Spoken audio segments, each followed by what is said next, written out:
You are listening to the Savage FINcast, episode 112, The Secret History of Curling. Chicago. A criminal mastermind called Overlord held our city in his terrifying grip. Ordinary cops were losing the battle against Overlord's super freaks and mutants. Then, a miracle happened. When I found him, he had no memory of his past. I helped him find an identity and a life. Now we have a fighting chance. Now we have the dragon.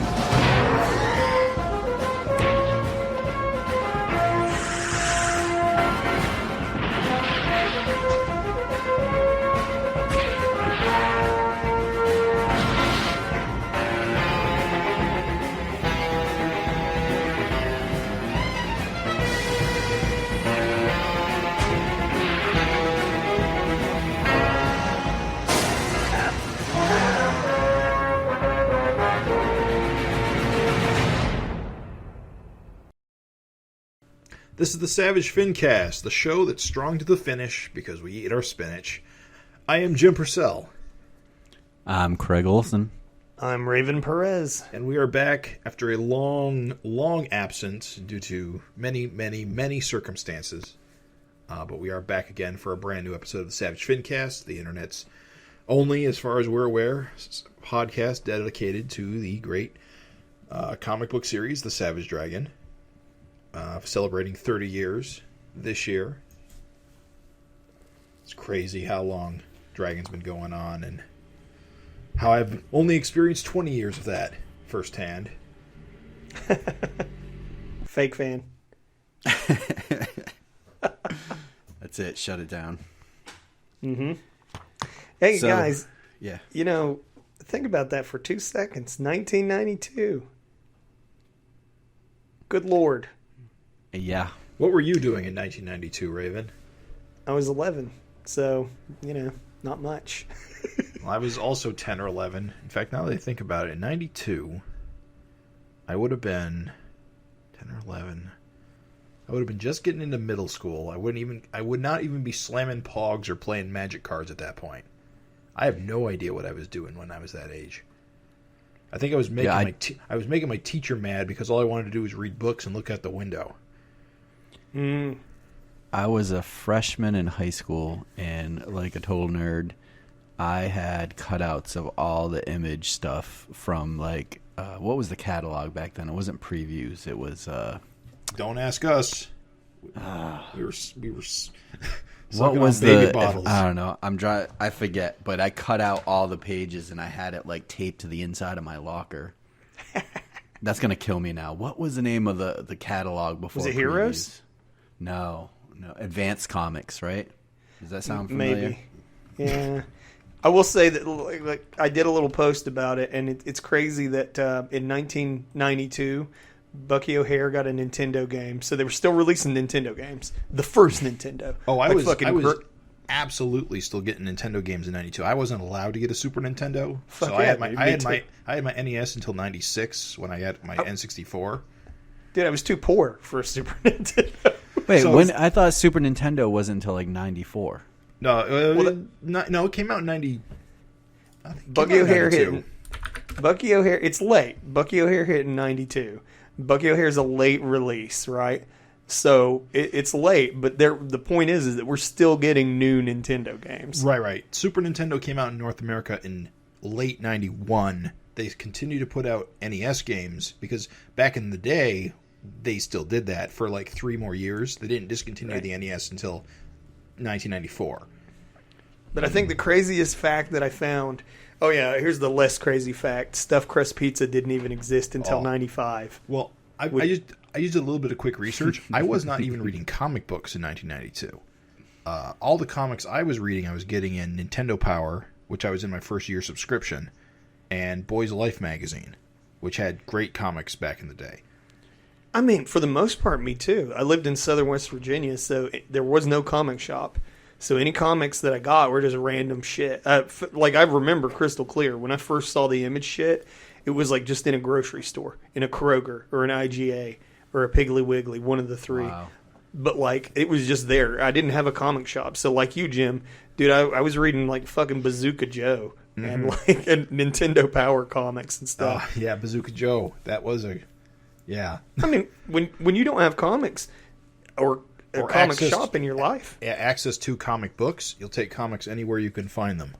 Yeah, Archie, like fucking. As they say, any port in a storm. That's about right. My kids love Archie. Absolutely love it. They have like dozens and dozens of digests. That's the only comics they'll read, and they read it every night before bed. It's crazy. When you say digest, you mean they're reading the older material, not the current. Yeah. They hate they don't like the current. That stuff. is fascinating to me. Yeah, and my son starts talking all old timey. It's weird. Oh yeah, Archie's jalopy. Is it going to be like Eric's son, like he can draw a Model T?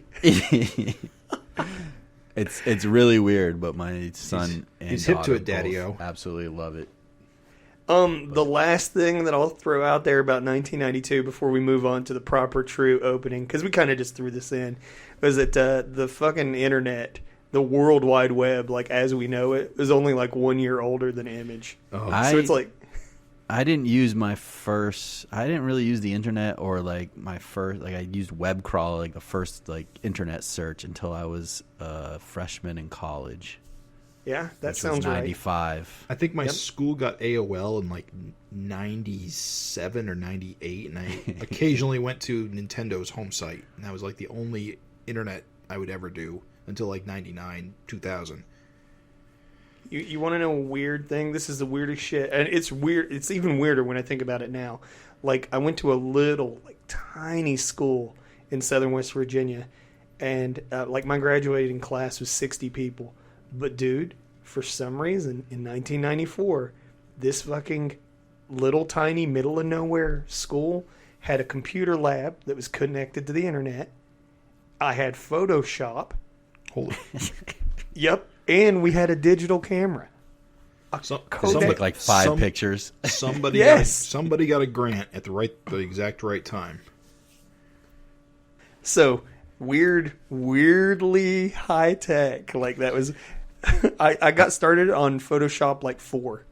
Damn. I remember my first professional job. Like only one person could be on the internet at a time, and we had to like don't pick up the phone. They could log off. So like the next person could use it. That's so fucking funny, dude. Oh man! But it's crazy to think that Image Comics is only like 1 year older or 1 year younger than like the internet as we know it. Right. Because obviously the internet has roots in like DARPA or whatever, but like the World Wide Web, which is like where citizens were getting on and shit. Like I've heard stories of things like Usenet and Right.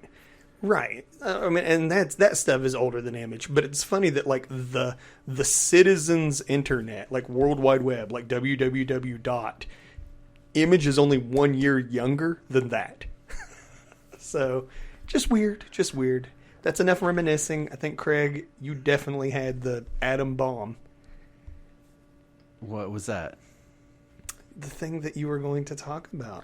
Oh, I thought we were still talking about the 30th anniversary. We're still talking about our Image thing. So, I mean, the big news we want to talk about, which is never mind the Image anniversary. Yeah, fuck those guys. We've talked about this a little bit in the past, but last November marked the FINcast 10-year anniversary, and I know believe it? I told can't us believe they wouldn't last a year. How could we possibly talk about one comic book for more than a couple episodes? For hours at a time. They may have been right. But yeah, in year 9, I know we kind of started talking about how can we celebrate our 10 years, which, we've had a lot of fun together. We've just really enjoyed doing this podcast, and we wanted to do something to celebrate 10 years. And we threw some ideas around, and what started as something small is kind of really blown up. And so, yeah, originally, well, just to recap, for those who don't know, I've told this story before. Back before the FINcast was even a thing, I wanted to do a fan-made comic book about Savage Dragon, a fanzine, as you were. But at the time, it just wasn't feasible. And so we settled on a podcast instead, and it worked out.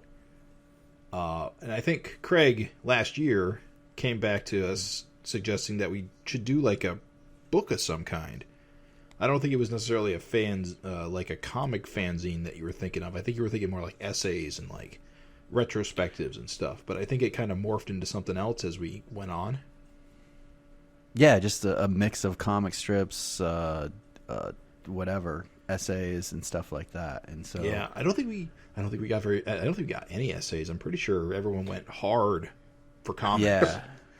So basically, I think, COVID kind of helped us too. And, I know I was working from home a lot and on the Facebook Savage Dragon pages, and Raven and Jim and myself started kicking around this idea of what we can do for this 10-year anniversary with this book.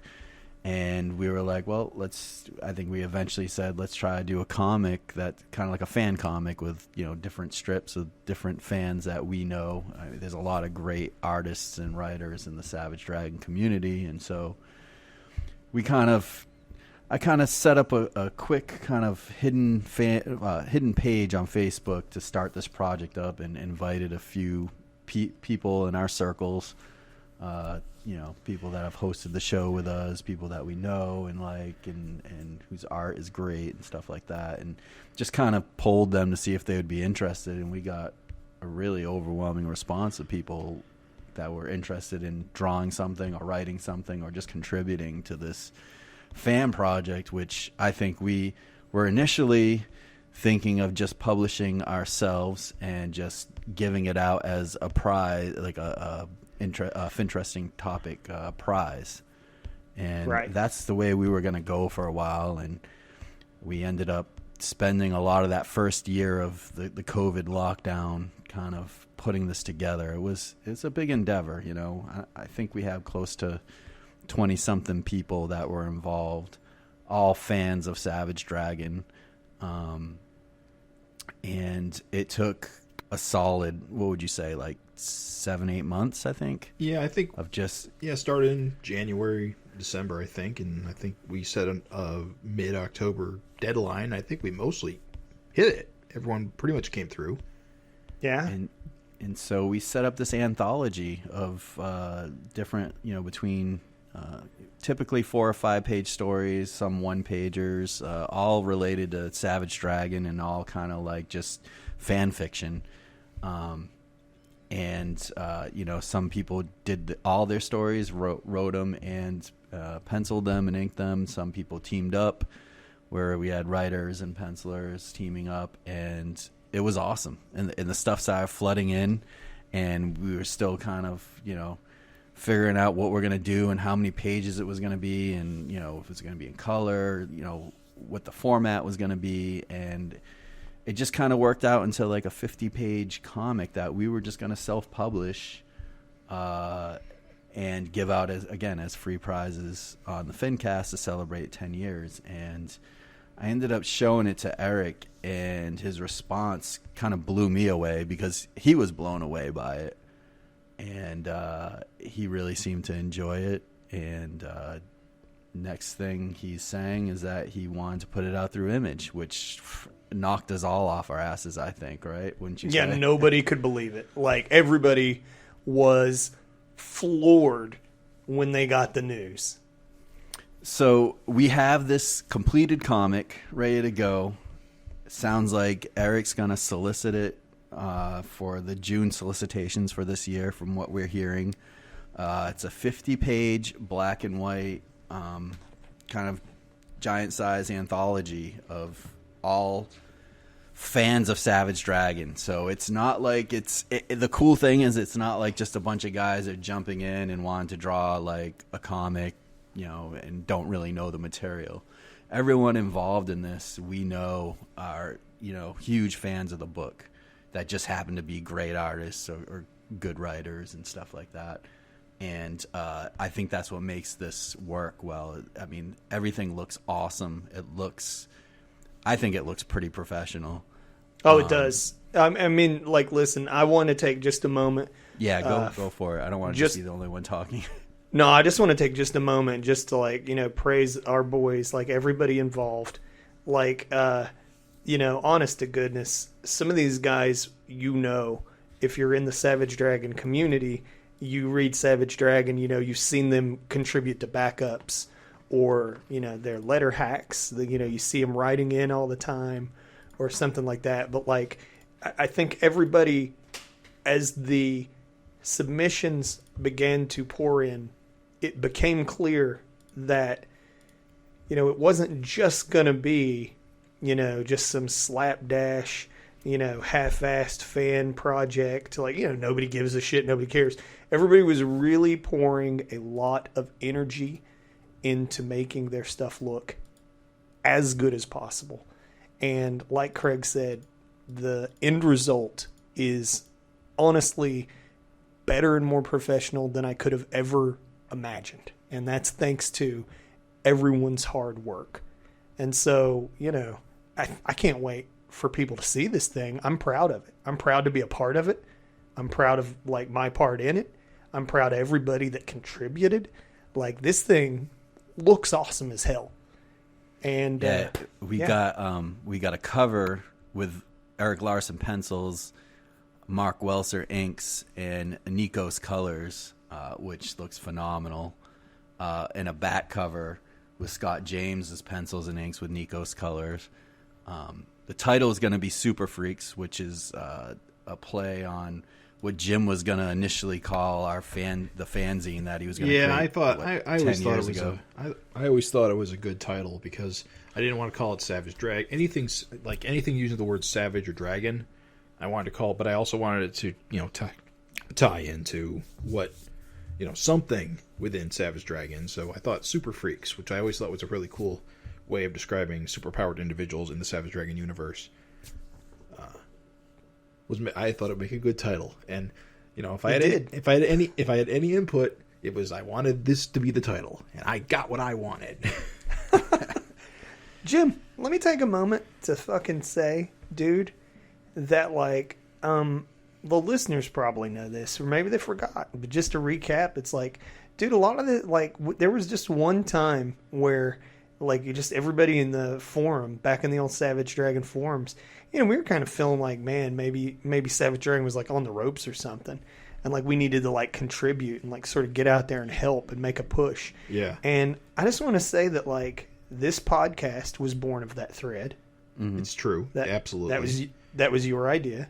I'm still waiting on that infographic, Raven. It's coming. Yeah.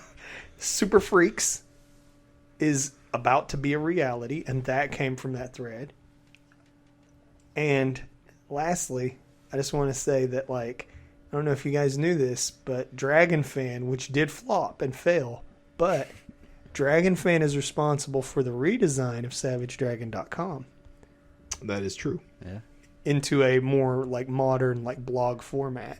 The Savage Dragon wiki was also kind of born out of a lot of those talks. That's true. Not doing another printed publication. Because wasn't the wiki hosted on DragonFan initially, or they linked in some way?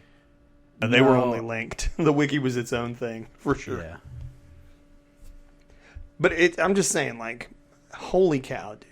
Like, what a way to like leave your mark on, like, in a positive way, to leave your mark on the fandom. You know what I'm saying? Right. To contribute. I remember back when I was just a listener, I used to always say, and I still mean it, thanks for doing the FINcast. It enhances my Savage Dragon reading experience. And dudes, it has been a fucking blast. All this cool shit that has come out of it. Holy cow. Yeah, absolutely. I just wanted to take a quick second, if you guys don't mind, just to list the contributors. Please. Of this fan publication, Super Freaks. So just real quick, just want to go down the line and just thank a lot of these people, and hopefully, the listeners will pick up this book when it comes out in solicitations. I know we'll hype it up when it's out there, but we're super excited. Just want to thank Ken Albury, David Brandstetter, John Ashton Golden, James Hansen, Gavin Higginbotham, Scott James, Nick Justice, Nikos Koutsis, Simon Millette St. Pierre, Chris McJunkin, Micah Myers, Greg O'Driscoll, Eric Schomborn, Matt Talbot, Connor James Tierney, Mark Welser and Rich Woodall and D-Fish all participated and helped, out of the goodness. I mean, they all enjoyed doing it, but no one was paid anything to do this. And they put out stuff like they were, getting paid to do it, honestly. It's just phenomenal. Yeah, they showed the fuck up. They showed up, man. Yeah. So, again, Eric's told us it should be in with the solicitations for June, which I think are probably in 2 months, maybe. Yeah, Does that sound right? So. Yeah. It's going to be called Super... Go ahead. Yeah, their solicitations are done 3 months out, so it'll be April, May, June. So April.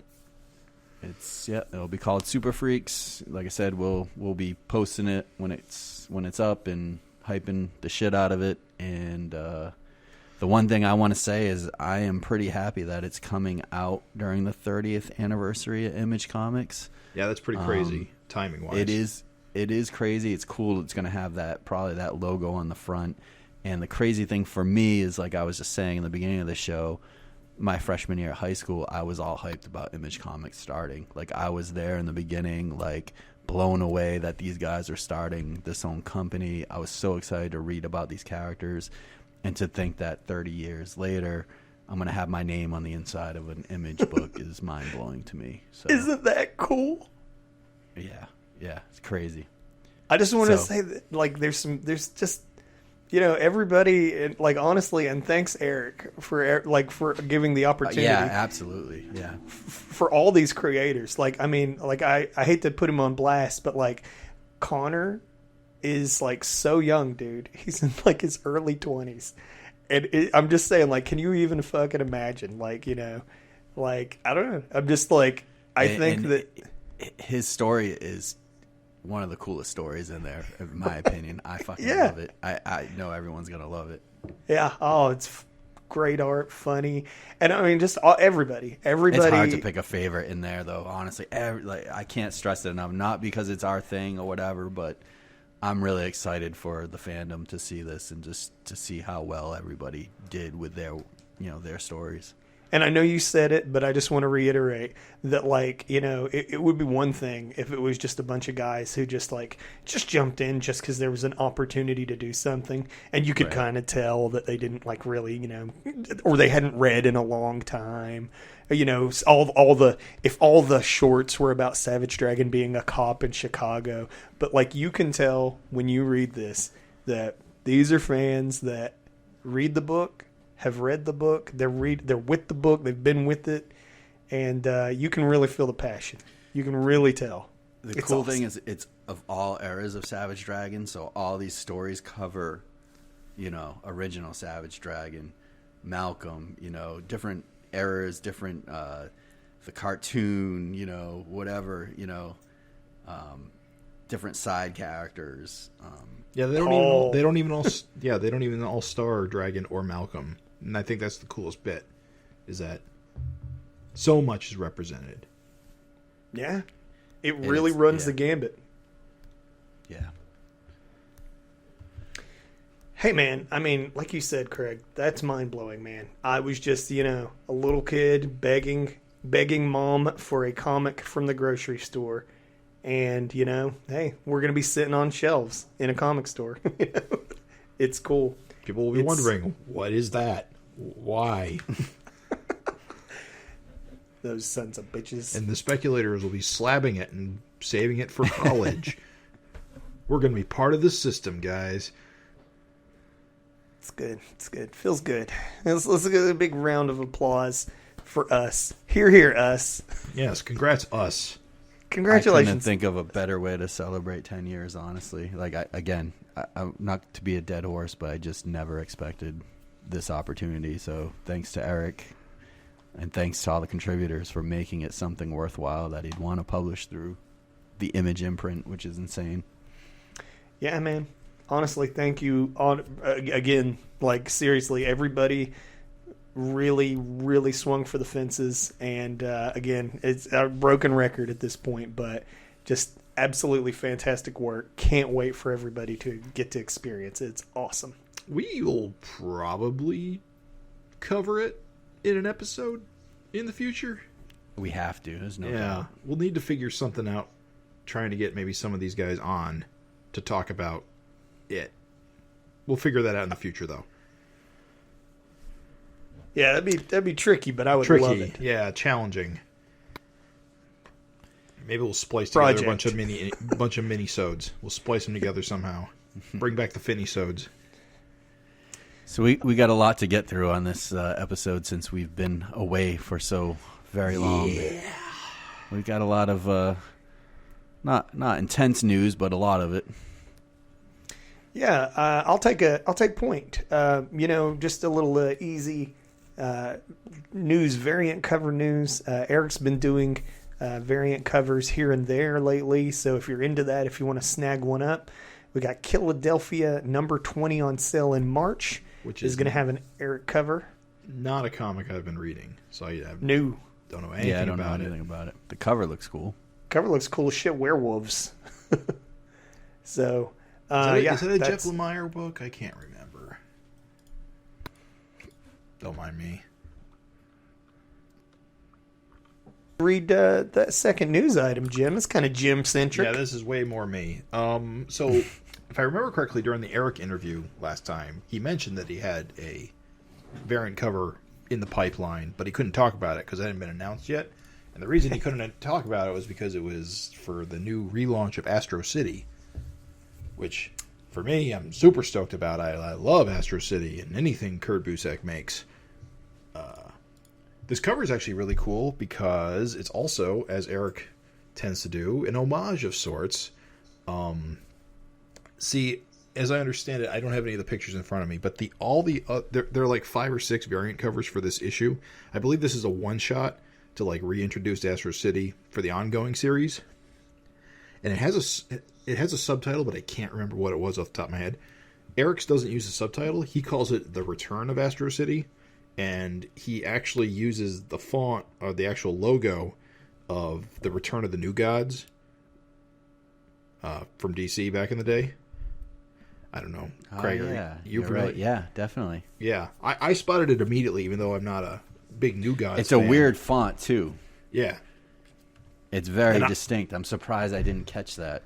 Yeah, I thought that was a really nice touch. And, of course, the cover, I believe, has Samaritan, who is the, for lack of a better choice, it's the Superman of the universe. And I think, Dragon's on the cover, right? Malcolm's on the cover, I'm sorry. Malcolm. It's the Return of Astro City. It's back greater than ever.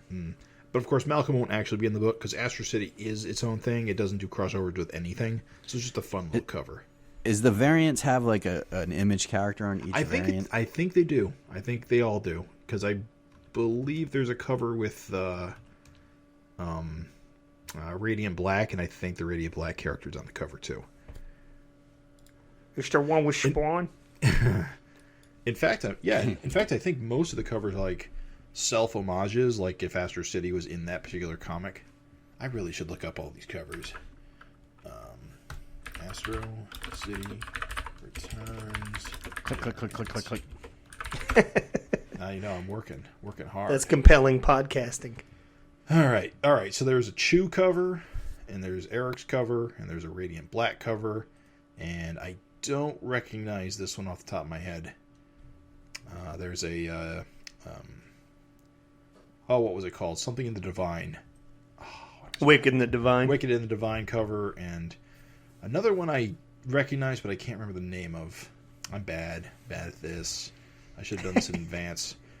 So the Return of Astro City. Yeah, I got you now. It's that cover, The Return of the New Gods, which was when they, after Kirby left. Right. Was that Jerry Conway?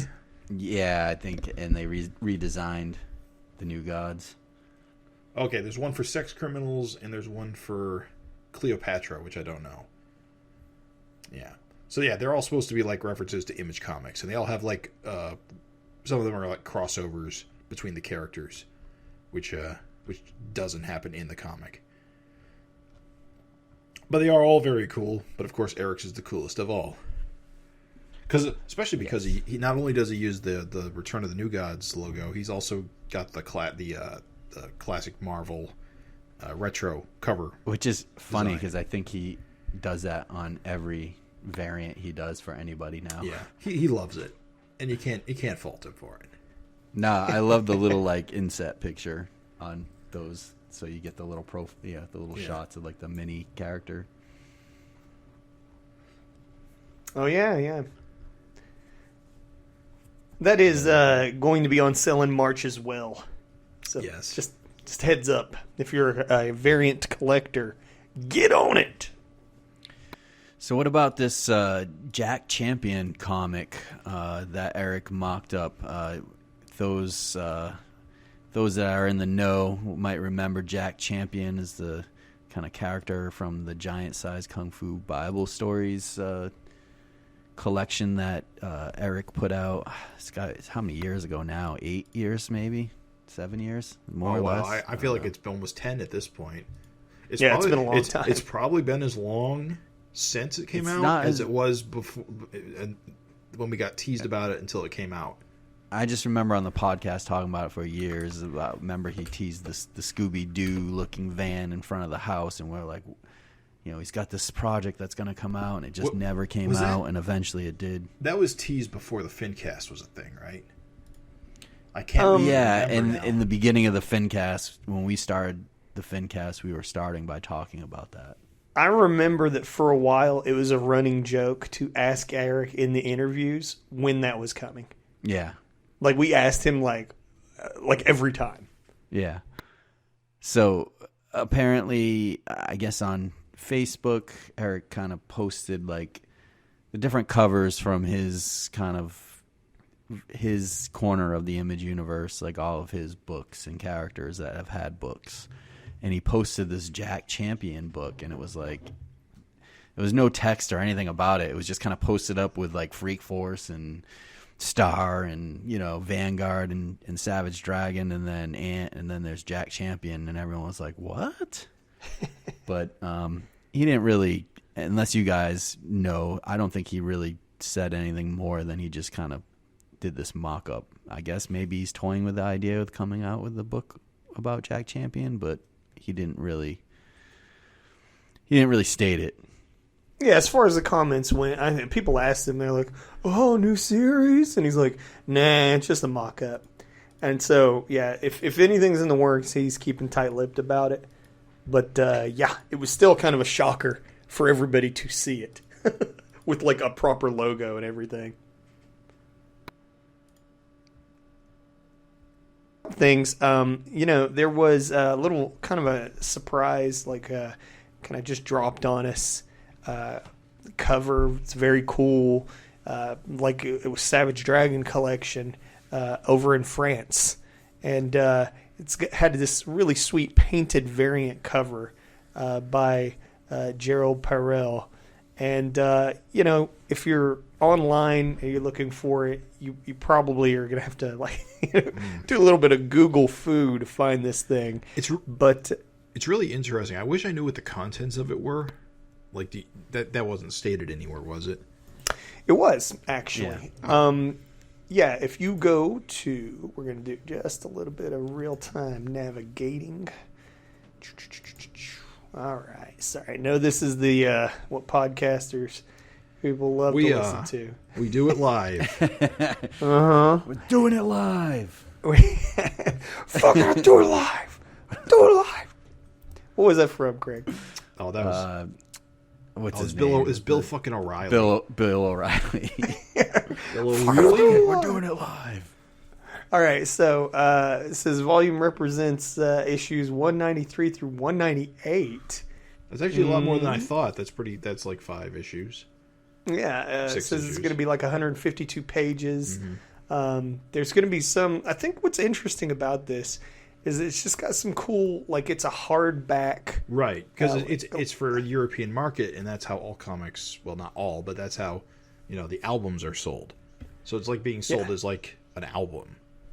Yeah, it's kind of cool. It's, like, hardback, and it's got, like, some cool use of black and white things. Like, you'll see covers in black and white. And, again, the icing on the cake is it's just got this really sweet painted cover. Wait, you said the interiors are black and white? No, there's color interiors, but there's what I was saying is there's some cool black and white. I see. Like covers and stuff. Sorry, I'm repeating myself. What issues is it? 3 through 198. 198. Interesting. That's actually quite a time ago now. I wonder what story arc that was. I'm checking right now. So that... Oh, actually, that's the start of the Malcolm era. That's the start of the college letter era. Starts with the Legacy Free Comic Book Day issue, and then kind of goes from there. I think it looks cool. Like I said, you're going to have a tough time finding it. It's on the website editions-blackandwhite.com. And it's Savage Dragon 1 variant cover exclusive Gerald Perel. Gerald Parel. Hey, man, I hope that helps you Google it up. But, yeah, it's probably in French. Just a heads up. Oh, absolutely. But I just find it really interesting that's a good starting spot if they're going to do more of this and try to catch up to the series in French, because I know foreign editions aren't really a thing anymore. So having any attempt to get Savage Dragon out in foreign languages is quite the endeavor. And also, if you're a hardcore collector, this would be a hell of a thing to snag up. You know what I mean? Gavin, I'm getting to that point myself. It's kind of like I never was there until I I bought everything for the main series, and then thanks to the FINcast, I bought all of the spin-off stuff, and now I'm kind of I'm looking around the only things I can buy is weird shit like this. You know what I mean? So I'm getting there. Is what I'm saying. Getting your fix somehow. Yeah, gotta get it somehow, dude. Yeah, so I think that's all we got in news. Something I find FINteresting? What do you find FINteresting? I like it when people respond to our FINteresting topics. We had a really good one last time. We asked, should Erik have skipped issue 12 of Ant? And also, will you be buying Ant number 1?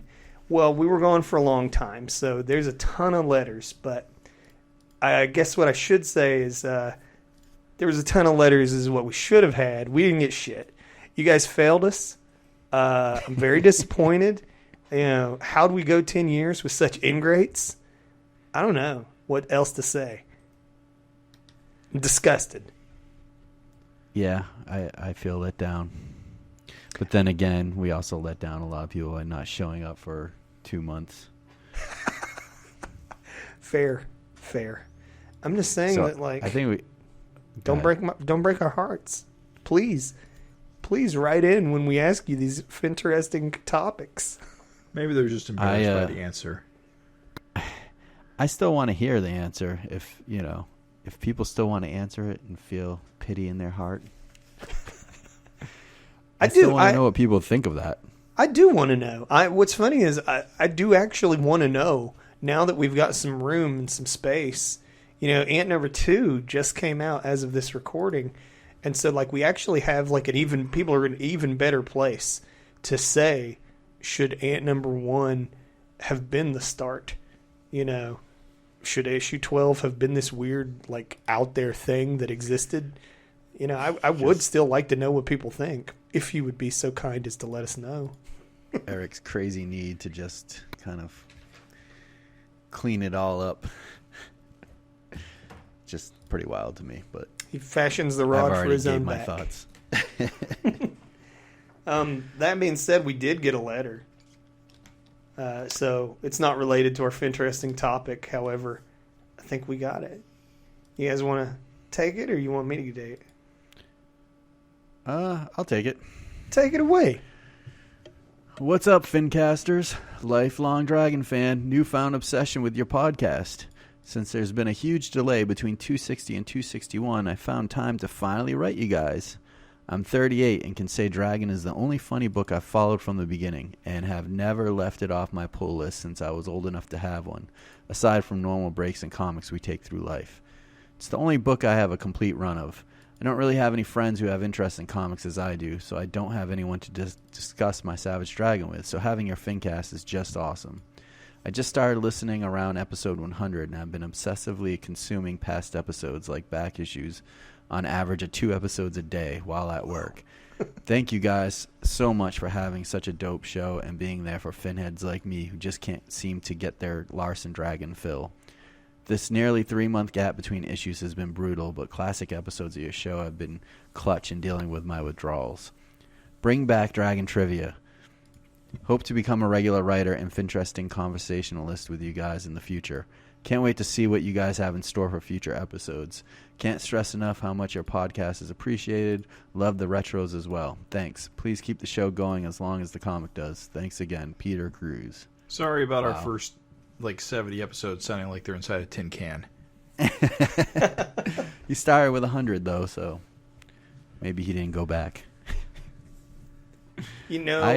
I love letters like this, man. It's a good feeling that someone enjoys this, and I think, like I said a million times, I would still do this even if we had 1 or 2 listeners or no listeners. I'd enjoy talking Savage Dragon with you guys, but it always helps when you hear a letter like this that somebody actually appreciates what you do. It really does. And I even kind of said it at the beginning of the show, but back when I was just a listener, what Peter said, it's legit, man. It can be lonely to be a Savage Dragon fan. You don't have anybody really in your normal life to talk about it. Even the people in your comic shop are probably shitty about it. And so it's kind of like having this thing that you can crack open an issue, read it, enjoy it, and then you turn around and get to hear people also brain dump about it. Oh, it's so good. Yeah, especially when you're a super fan, sounds like Peter is, to just kind of hear some conversation about it and just, I don't know, it's just fun. I love talking Savage Dragon, so I'm glad I have this, and I can do this in real time with you guys. It's also cool, I think, to get you and Jim's takes on things, because sometimes, I know that, you guys just have a better head for this continuity and stuff. Kind of like how Jim caught the Astro City nod. I didn't know that. It's a curse, Raven. Well, listen, your curse is my blessing, because I like that. I like having extra brains to bring me in on shit that I would miss.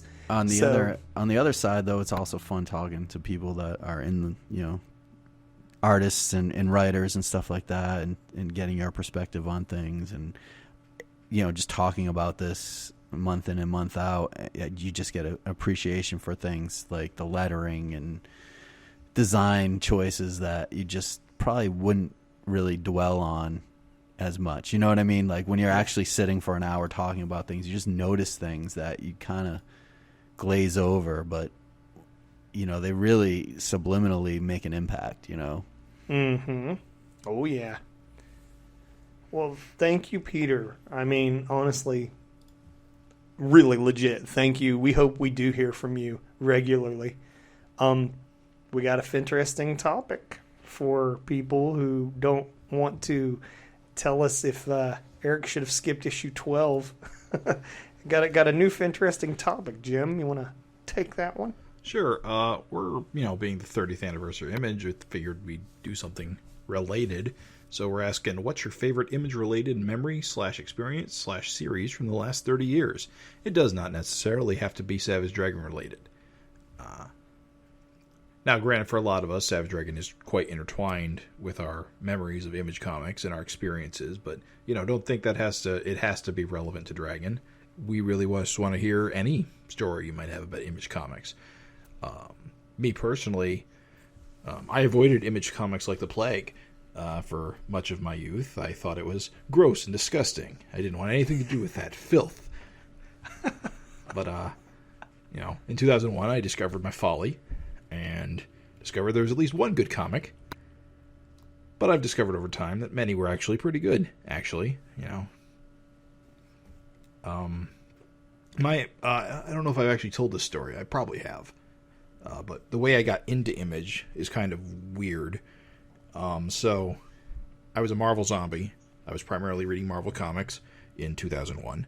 I had only just gotten I just graduated high school, and I had a car and my first job, and I was living on my own, actually, through a series of events. Well, not on my own. I was living with my grandparents, but my parents were out of state, and I was on my own going to community college. Anyway, so I go in to pick up my usual comics, and on the shelf is a book called Electropolis by a guy named Dean Motor. And it has this retro future look to it. And it was like something I'd never, ever seen before. And it just spoke to me. And so I grabbed it off the shelf, and I bought it. And I discovered, this is pretty good. And it wasn't published by Marvel Comics. How could that be? And basically, I went a little crazy. And I said, if one book is good, perhaps all books are good. So I started buying a lot of, let's generously call it, shit. Yeah. Because late 90s, early 2000s Image, there were some iffy books. Oh, yeah. But I did eventually get my hands on, first I got Noble Causes by Jay Faber, and that was exceptional. And it kind of scratched that superhero itch I still had, because I still was and still am into superhero story stuff. Sure. And Noble Causes was good, and I saw a copy of Savage Dragon 189, and I look at it, and it's the cover that has Savage Dragon and Neutron Bob on it. It's during the sorry, not 189. Whoops, issue.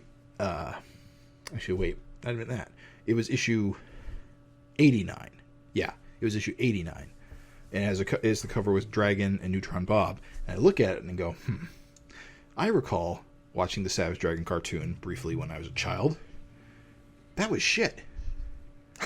And so I did not buy that issue of Savage Dragon. A few weeks later, there was another issue of Savage Dragon on the shelf, and it had an all-black cover with Frank and Dragon standing over a grave, and Frank saying, "Alex is dead, Dragon, and you killed her." And I go, I remember Alex from that cover. I remember Alex from that cartoon show I hated. I wonder why she's dead. And so I bought that issue. Nice. Because of that mystery.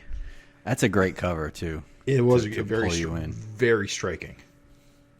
And at that point, I was basically off to the races, because I bought that, and then I started buying up the trade paperbacks for the original run, and basically never stopped buying Savage Dragon. And that's my story.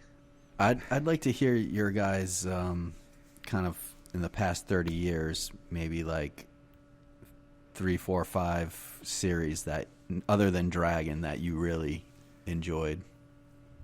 Like your favorite Image series. Oh, I can do that. Let's see here. Yeah, easy. So many good ones. Yeah.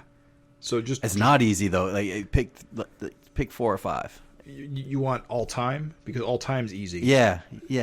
All time. Other than Dragon. Astro City, number 1 with a bullet. Jack Staff, easy. Ooh, good one. That's a good one. Stuff recently, Maestros, really good. Extremity, exceptional. I like Extremity. Saga. Saga's a great comic. Nice. Raven? I know these are going to sound weird, but they're just the things that come to my head. I loved Butcher Baker, Righteous Maker. Man, Nice. I was thinking about that comic just the other day. It just popped into my head. I haven't read it in years. It just had a cool.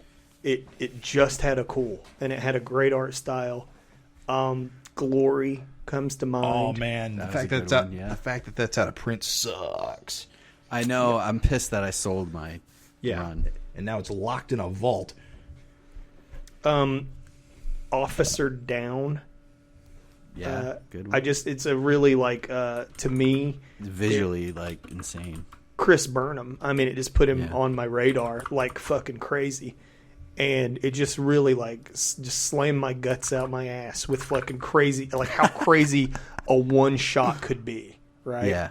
He's got that Jeff Darrow detail too. Yes. Yeah, and just crazy concepts too. Just this guy's just fucking gets murdered, brutally murdered, and then just resurrected by mental powers, and it was just so fucking good. Yeah. let's see, I did Glory, Butcher, Baker, Righteous Maker. Dude, I've just bought so many Image. Like, here's the thing: is like Image the company. I have followed like Image titles just so much, and I've bought so many different Image titles, and they're not all good. And there's so many. We're not even like going to the obvious ones, like Invincible or Walking Dead, or right. Like I kind of want to like avoid like the obvious ones, but obviously I did love Invincible and Walking Dead. I had to put Invincible on my list because I snapped up every spin-off, everything. Invincible, you know, if it wasn't. It was so up my alley because I love Savage Dragon. That period of like the early 2000s to mid 2000s when Kirkman was just all over the place. So much excitement. And even the stuff he didn't do, like Fire Breather. And yeah, I forgot about Fire Breather. I have Godland, which I love. Tom Sholey, Joe Casey. Remember Brandon Graham's Prophet, which was amazing. I really enjoyed that. Oh yeah, Orkstein, Stokoe's. Oh man! Oh my god! Remember Orkstein? Yep. Orkstein. I love. I mean, I don't know if this really counts, but when Mike Allred brought Madman to Image and he started doing some real crazy layout stuff in that comic, which is insane. There's a bunch of like transitionary ones that like would come to Image and go, like Madman and Bone. Yeah. And here's the thing: is if that's at what put it on your radar, then that counts. You know what I mean? Yeah. Like. It was an Image book to you. And the Fear Agent issues with Tony Moore are mind-blowing for me. But yeah, those are some of my favorite. I'm going to go ahead and I'm going to say early Gen 13. Okay. Yeah. I actually bought like the first 25 issues of that. They're sitting in a box. I should probably read some of that at some point. I feel like here's the thing: is that it just hit me as like just the right age. I was a teenager; they were teenagers. It was just like probably the only time, really, like that kind of shit worked on me. Right. Like normally that stuff is just like I totally was like I would just see it and instantly know what it was and be like nah. But like something about Gen 13, like all the heroes were old. And these characters were new characters, but they were like my age, and it didn't hurt that, like, you know, of course there were sexy characters, and then it doesn't hurt. It was drawn by J. Scott Campbell. yeah. But I mean, honestly, here's the thing: is like to me, there's a reason why I specified early Gen 13 is because, like, I mean, I think that's the best he ever was. Yeah. You know. Oh shit! But then there's like Danger Girl. Mm-hmm. That was probably the best he ever was, Danger Girl. That series I think that series only was 6 issues long too. Danger Girl. It's very short, very short, but amazing quality. Like, just I'm saying, like it's all killer, no filler. Like it's really good. I don't know. I mean, I've said my character. I've said my. There's picks. a lot. We could keep going. I'm thinking of so many things I forgot, but for the sake of time and stuff, and to leave some to our listeners. Right. Yeah, and we'll talk more about it. I mean, it's the 30th anniversary. We got all year to do this. Yeah. Was Automatic Kafka an Image book? Oh, geez, that name. So. Let me take a look real quick. Oh, Kafka. No, that didn't bring up anything. Comic book series Wildstorm. Oh, yeah. It was Wildstorm in 2002, which would have been at DC. DC? Well, there you go. I'm pretty sure DC Wildstorm has been sold to DC by then. But what's so funny is that, like, I mean, I just saw the Wildstorm and bought it because of Wildstorm. So, and I didn't even care at that point. But, like, man, it's just, like, it's crazy what, like, an impact in my life fucking Image Comics did. Like, it's kind of shitty to put it up there, but, like, to this day, like, if you see that Image eye on the cover of an indie book, you kind of know that it, like, got vetted for quality. You're not in for some, like, you know, fish police shit. Like, it's going to be good, you know what I'm saying? I've been spending a few months making fun of Fish Police, and every time I do, people come back to me and say, Fish Police, really, actually good. Read Fish Police. I know the art fucking sucked, so... I forgot about that comic. You just, like, pulled that out of, like, some dusty crevice of Well, I find Fish Police issues in the dollar bins I dig through all the time, and I keep telling myself, no, I'm not desperate enough yet. Bro, that's the reason Right why I next to said that. Dinosaurs for Hire. Yes, goddamn, Now, yes. I'll buy Dinosaurs for Hire comics when I find them, especially the ones that were published by before Malibu. And X-Mutants. Badger. Do you know that comic of Badger that's shaped like his head? Vaguely. I see Fish Police, Dinosaurs for Hire, and that comic, Badger, that's shaped like his head. So much, dude. There must have been 1 million of them. At any rate, I know we got off track there, but holy cow. Fish Police was just Fish one, Police. one of the original like Ninja Turtle knockoffs, and apparently it was one of the better ones. Thing is that like Got a TV I show. think not every Image book was good. I've bought some real dud Image books. I could but talk about Doll Factory and Gear Station. Image got real kind of weird for a while, but I do think overall, if you see a book has the Image eye on it, for the most part, especially recently, Yeah, I now, feel like you're in for a absolutely. good time. Yeah, The last I 20 just- years in particular. late 90s Image got weird. who was responsible for that? Valentino. Was it I don't know. Valentino's I fault? guess some of it, but I guess we'll I'm have to check teasing. out Valentino's history timeline of the Image universe to find out. Warts and all. Yeah, listeners, I mean, you saw we just like totally nerded out like crazy over we'll- Image series and stuff. Like, And we'll please, we'll do it again. yeah, write us and tell us your You nerd out Image for memories. us. Let us know. So, real quick question for you before we start. Did Do Fish it. Police have issues through Marvel Comics? I think they were published through Epic briefly, yeah. Along with like ElfQuest Jesus and shit. Christ. All right, that's all I need to know. I just Maybe- saw a maybe picture. not, I didn't know though. if it was fake or not. Yeah, Marvel was doing all kinds of weird shit, dude. Like, so it wouldn't surprise me. As I've been deep diving more and more, I've been discovering Epic Comics published a lot of different comics in the brief time it existed. It's kind of nuts. Dude, I didn't know that they were like responsible for the first issue of Martial Law. Oh yeah, yep. Like, think how weird that is. Mm-hmm. Here's this Judge Dredd ripoff that's like all about killing superheroes. And P.S. published by Marvel. Mm-hmm. Yeah, that is. Yeah, that's. If you know anything about Pat Mills, it is a very strange marriage. It's weird as shit, dude. All right, I think we need to get this train moving. Yeah, I'm starving. You know what I haven't had in 2 months?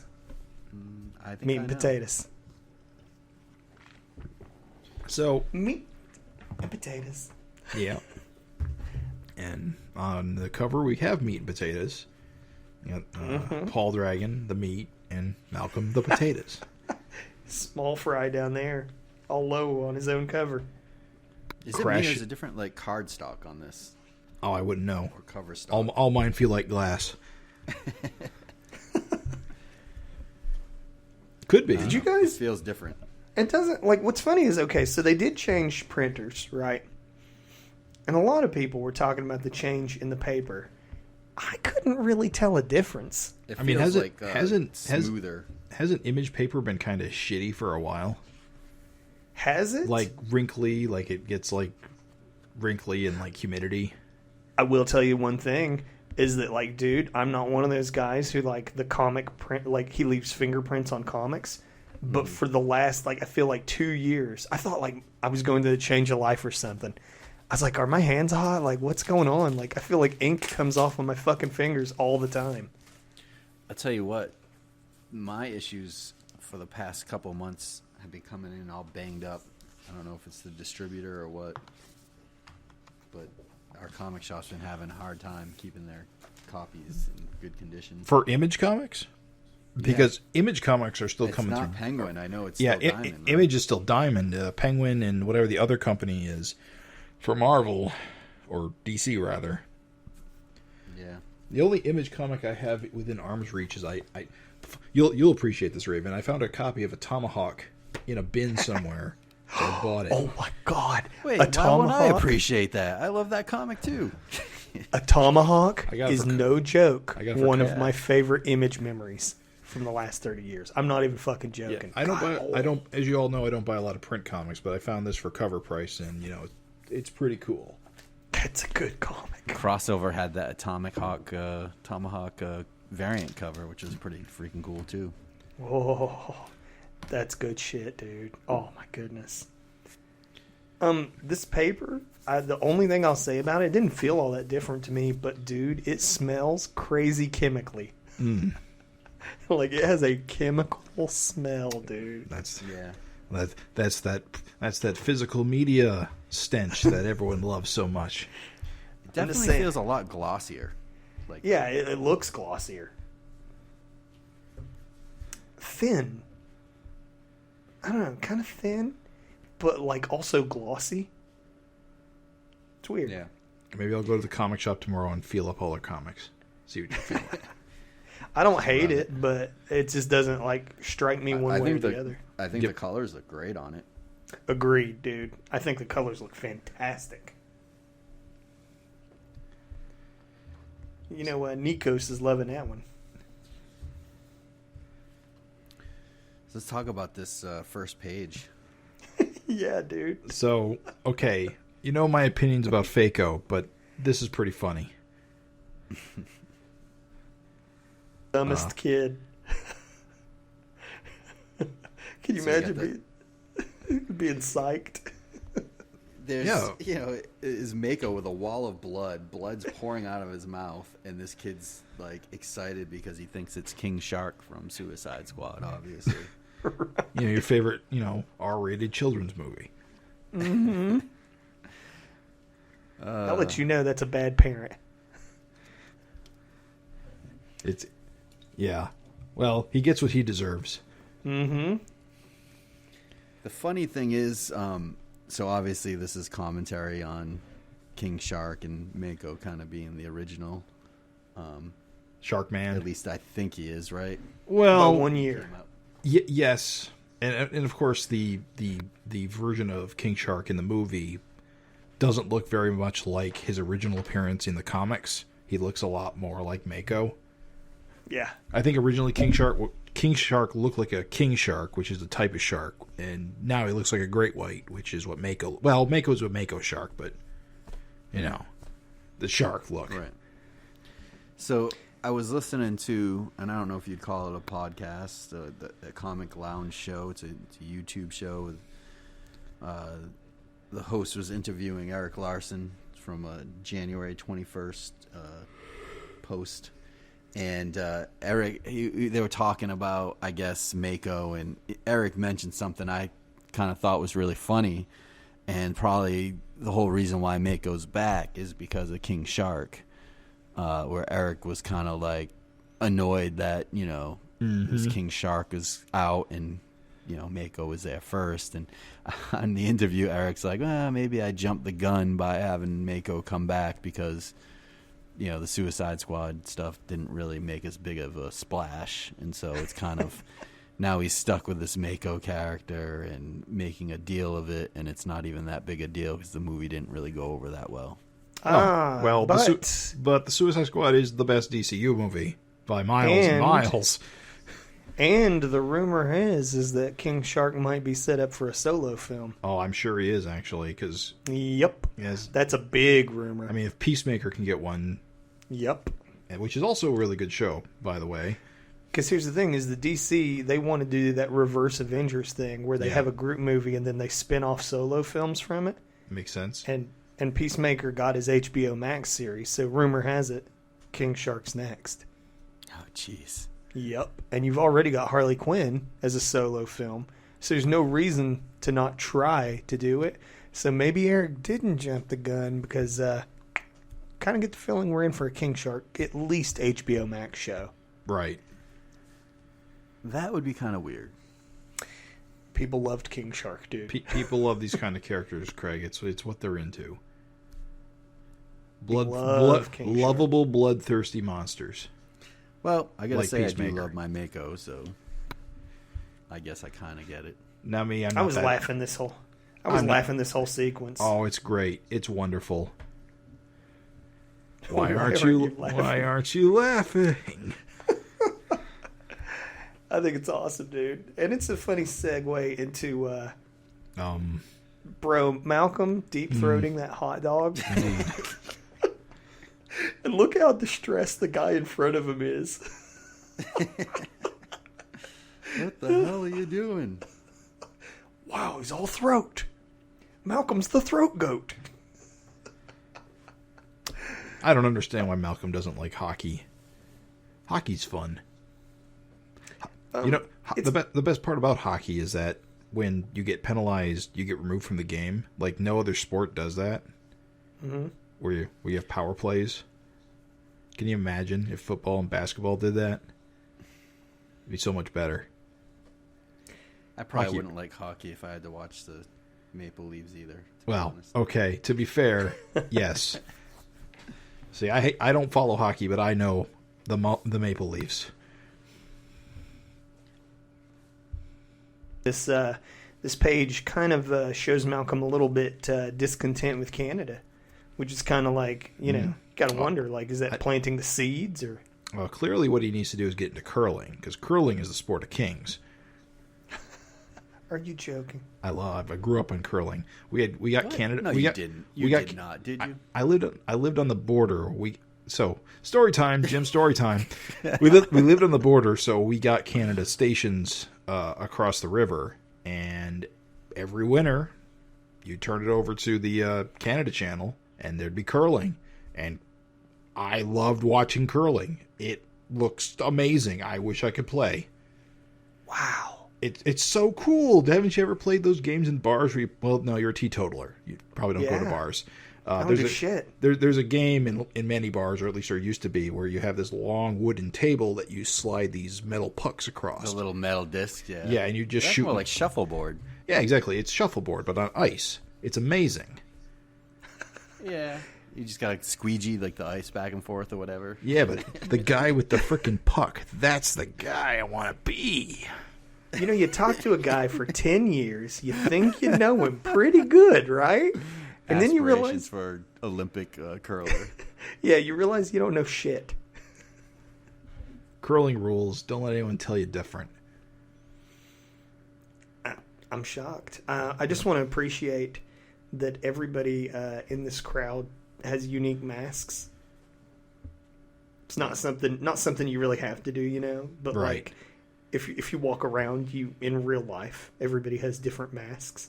It's kind of a nice little touch. Make it your own. Yeah.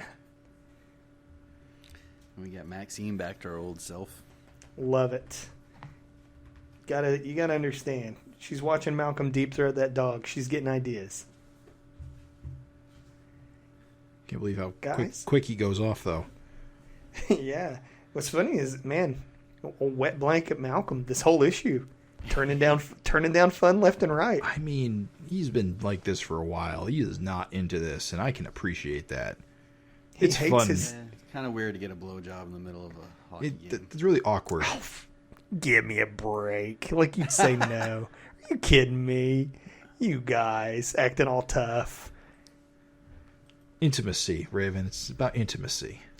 If your hot to trot Asian wife fucking gave you the, hey, guess what's happening now, I don't think you would pull a Malcolm Dragon and pull her off. I don't think you would.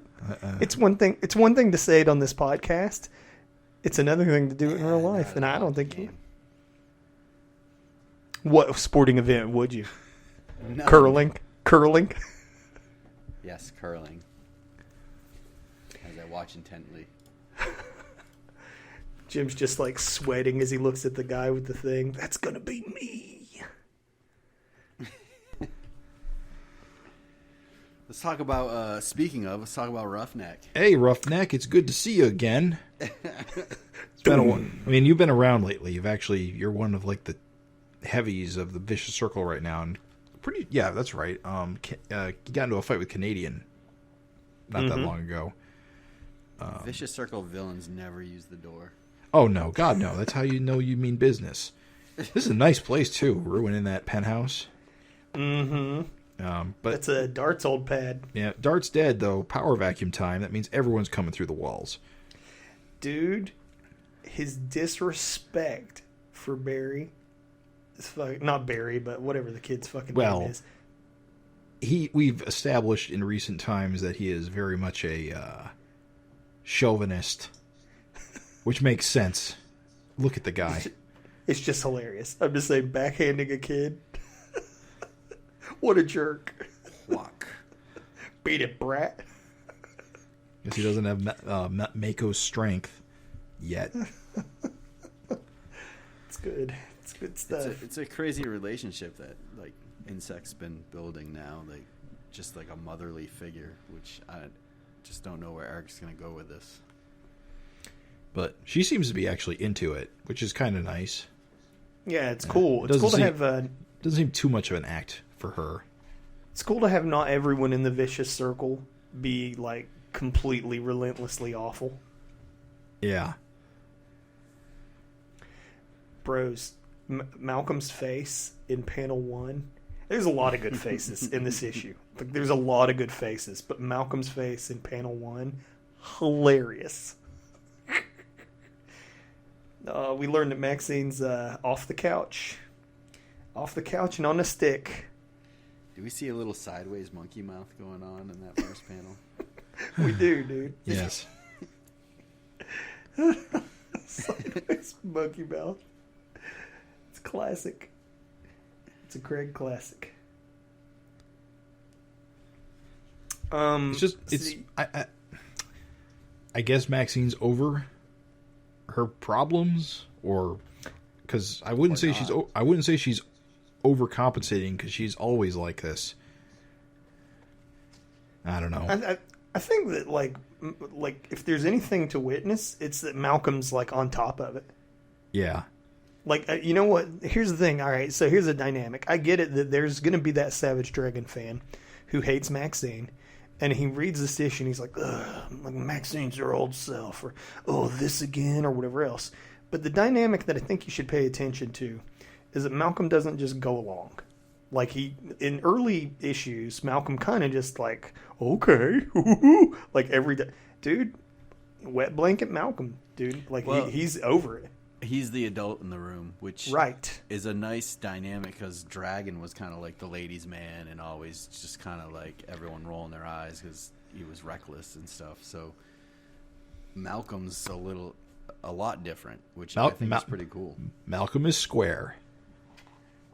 Yeah, I think that's a cool, and again, it's kind of a change. Like, I think it's kind of an interesting, like, character development, because again, younger Malcolm just was super down. He was down for anything. Not older Malcolm here.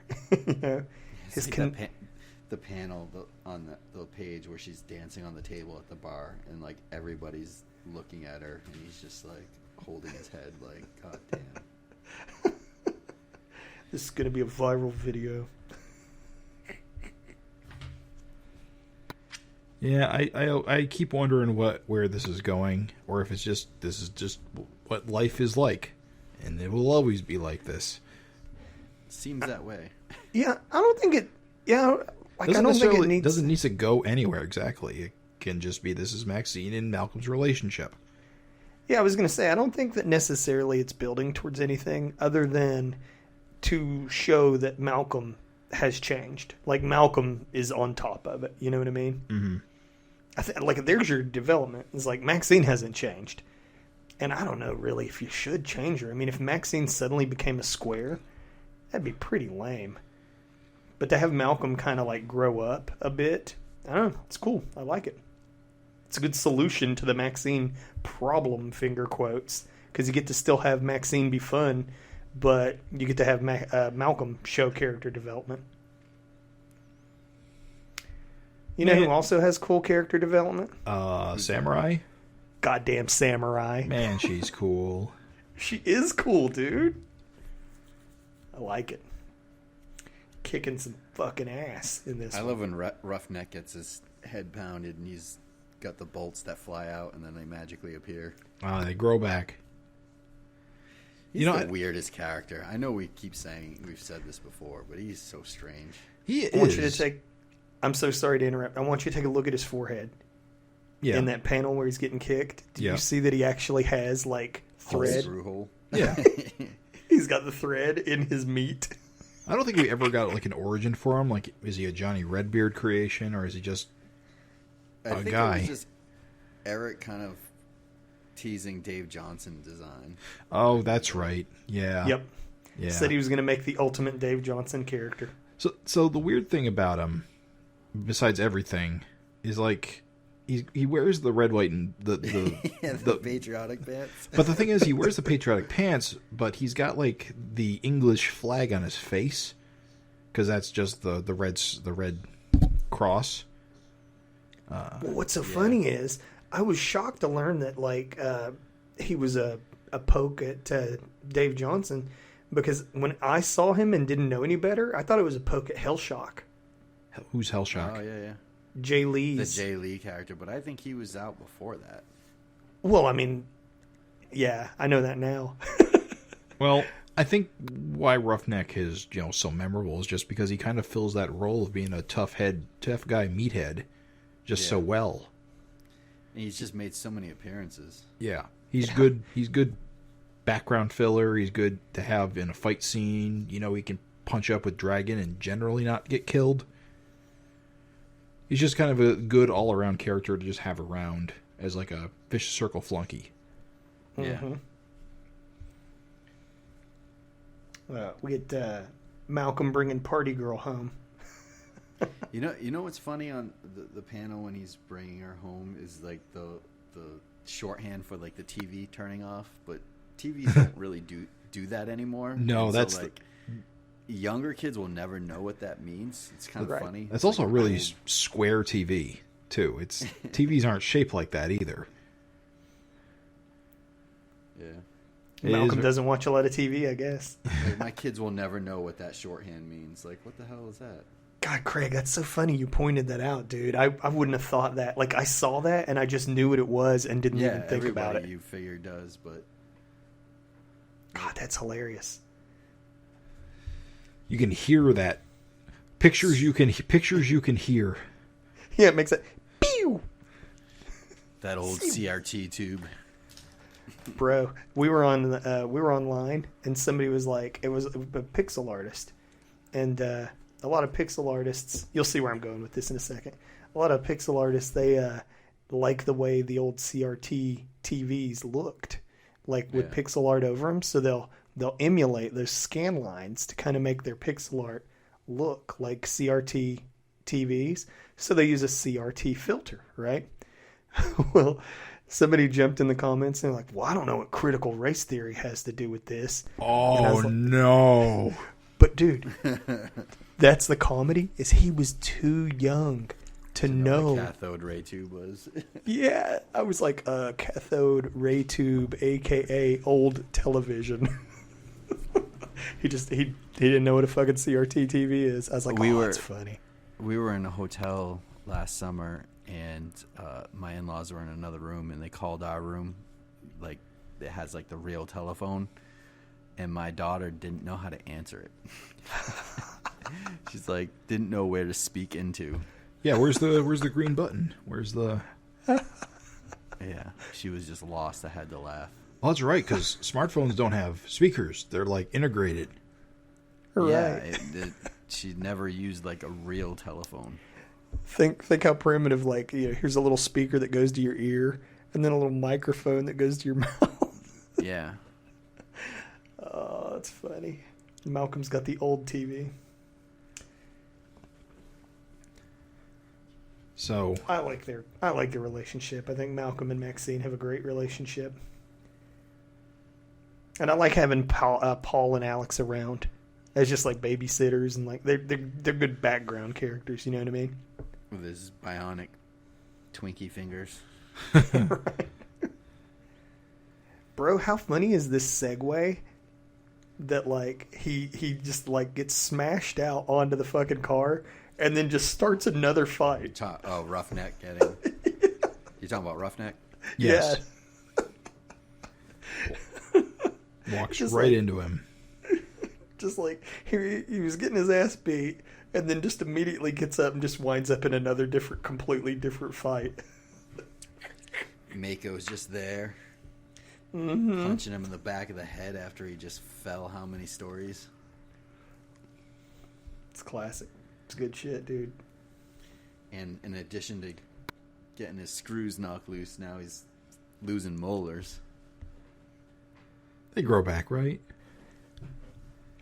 Everything's coming up Millhouse. Yeah. Did we know his name was Millhouse? Or is that... I think we did. Yeah.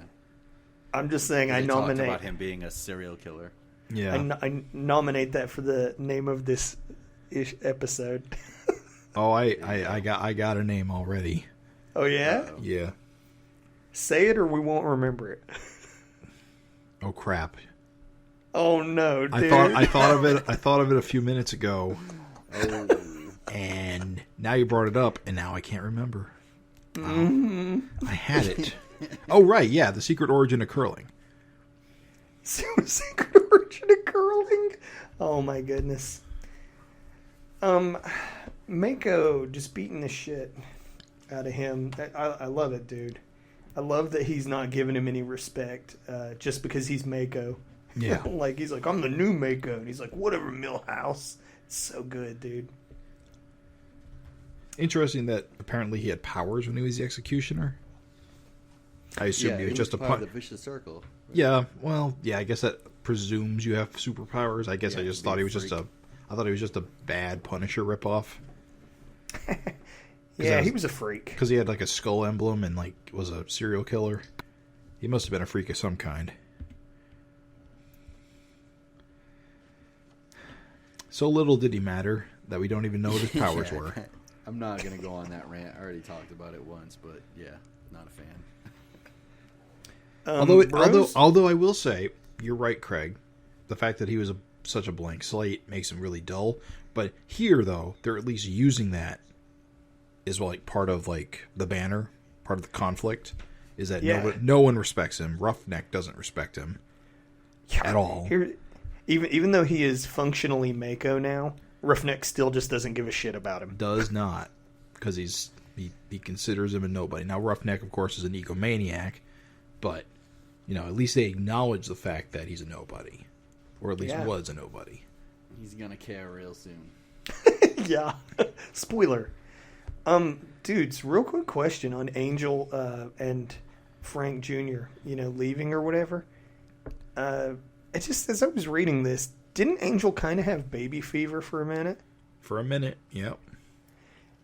Was that ever like officially, waved away, or we just like forgetting that? Like she wanted Jack back, right? She wanted Jack to. Well, she wanted Jack to know he was she was his mother.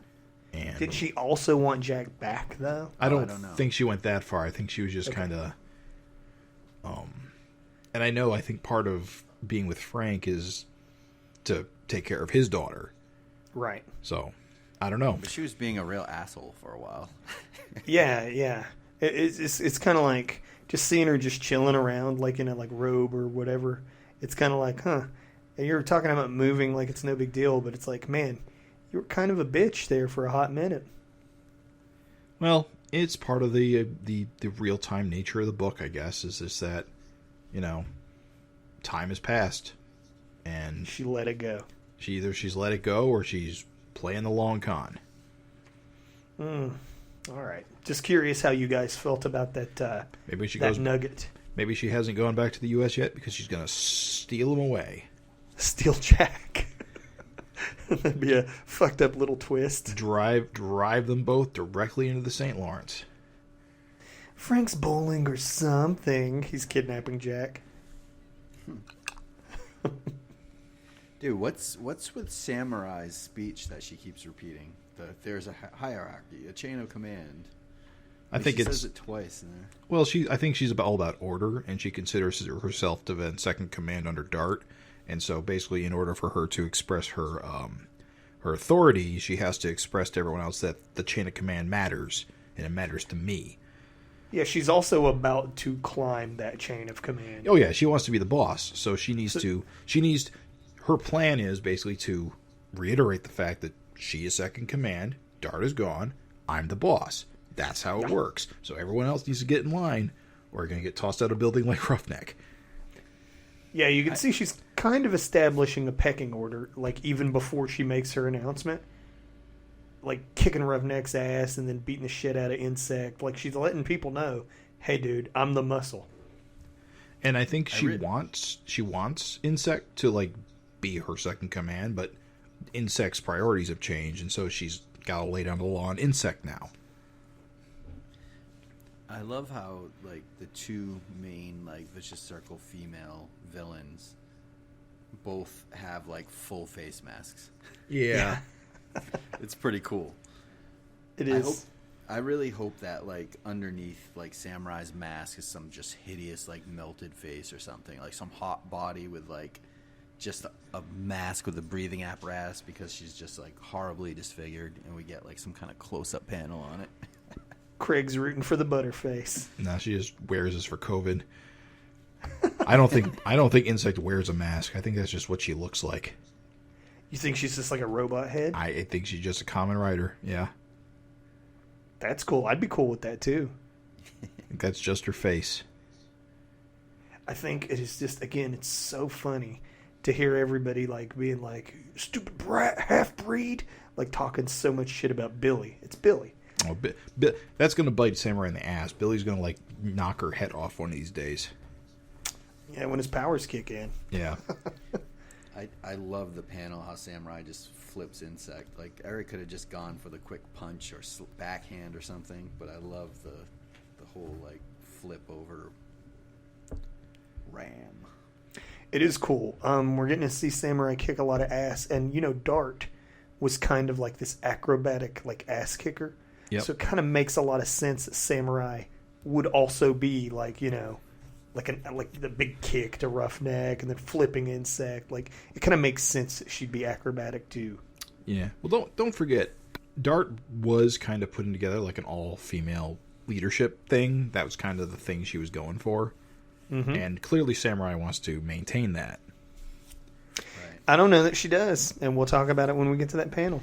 Yeah, I gotta say one thing art-wise, I love when Erik does the heavy line weights, like the big chunky inks, like the last couple panels here, like Samurai's leg and stuff like that. It looks so good, especially with Nico's colors. It's just good stuff.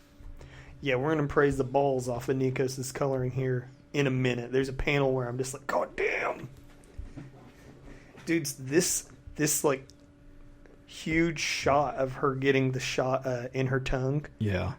That is fucking hilarious. Yep. Who is that? Is that Amy? I think Gotta it's be Amy. Gotta be Amy, right? Maddie's the little one. Yeah.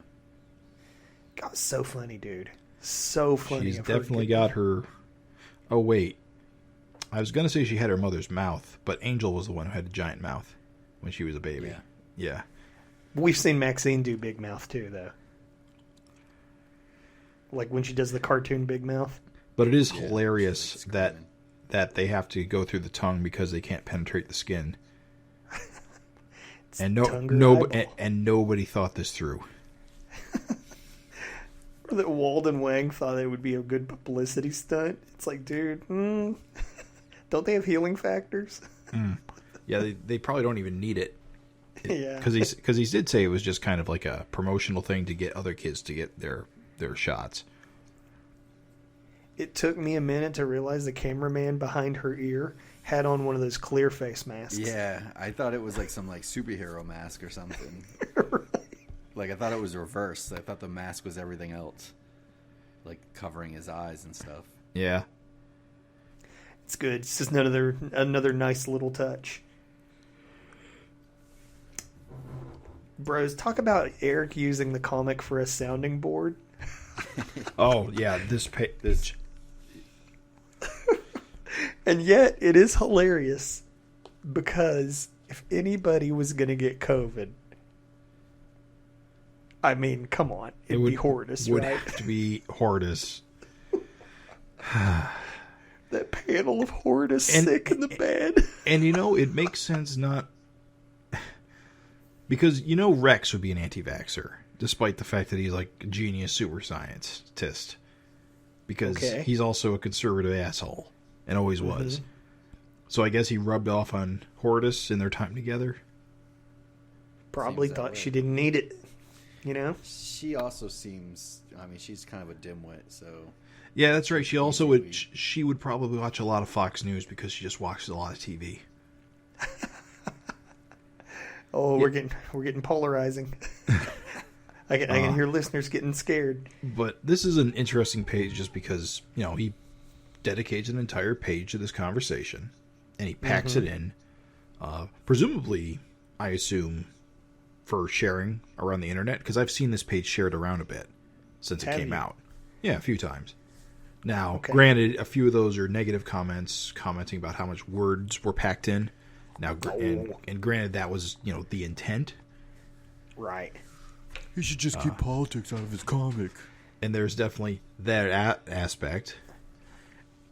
And I won't... This page is good. This page clearly sets out to have a goal and explain the goal and meets the goal. I just think it also... I think it needs to be said for absolute certain because, Erik puts his views into his comics, and I think that's important. I just find it really weird that it's Lightning Girl who's, like, the one Malcolm's talking to about this. I don't know. I mean, her character isn't really strongly defined yet, but it's just... It's his family member. Yeah. I mean, he thinks of her as like a sister or whatever. Yeah, they talk a lot, like in the past issues. Yeah, I mean, it kind of makes more sense to me to have him have this conversation with her than with like Barbaric. You know what I mean? Yeah, and I guess her skepticism based upon history makes sense.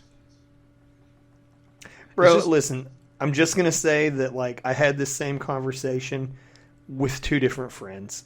Oh yeah. Where they where they talked about the Tuskegee thing, and I had to tell them. I was like, "Look, dude, that's fucked up." It was almost the same thing. I'm just saying, I literally lived this conversation. Oh, like yes, like for real. And I'm just saying, I guess that was my trepidation about this page is that. No, dude, is this a realistic conversation? Would this happen? Dude. Apparently, the answer is yes. So okay. I had this conversation a minimum of twice, maybe more, but like for sure, literally, the words Tuskegee got dropped like at least twice in my life I can think of. I think more than that, but like I know two people right off the top of my head that I 100% had to have this conversation with. Literally, they were like, "Well, remember the Tuskegee?" And I was like, "Yes, that's the thing is like you can't you can't argue that wasn't fucked up, but like also this is medicine, so you can't really compare the two things." Yeah, it's a realistic conversation. Like I literally had this conversation. Can I just say one thing with Sarah? I love her design. It's one of my favorite recent designs. It's simple, but it looks great. She looks like a modern, what a modern Rapture would. You must mean Marcia. I mean Marcia. I'm sorry. That's okay. Yeah, Lightning Girl. Yes. I just think it's such a great take on like a modern day Rapture. Agreed. Yeah, she looks awesome. Even just hearing this panel, like I like her boots. Yeah, every time he puts something. Me too. Like, it's very simple, but I think the boots make it. I don't know. He just draws her very well. Like it's always a good panel when she's in it. You hit the nail right on the head. It's like iconic. Like it's simple, but it's totally memorable. Question for you guys: if Sarah dies, like who takes care of her kid? I would say probably Barbaric and Ricochet. Follow-up question: her kid's still not like. You have the kid at the side of the bed. Like we still haven't seen her kid. It's so long. Yeah, it's crazy. I think Erik feels like drawing it. It's one of the mysteries that is killing me. One of the Savage Dragon mysteries that's killing me. And then the moment we've all been waiting for. Love this page. Yes. The colors, Roughneck's face with like the scream.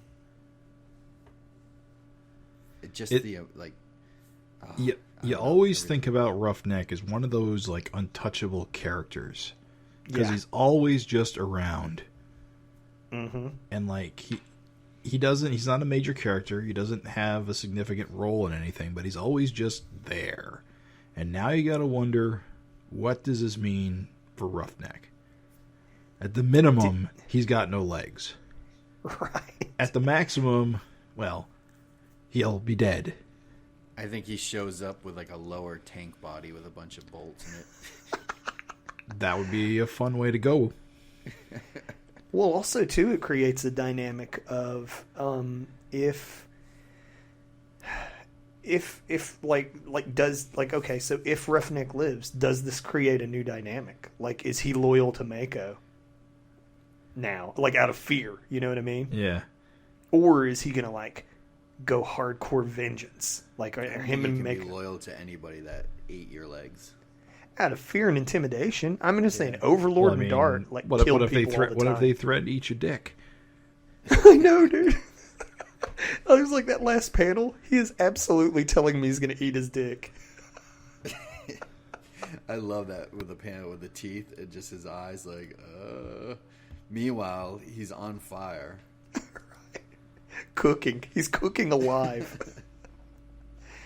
Yeah, psychological damage when you wake up and someone's eating your fucking leg.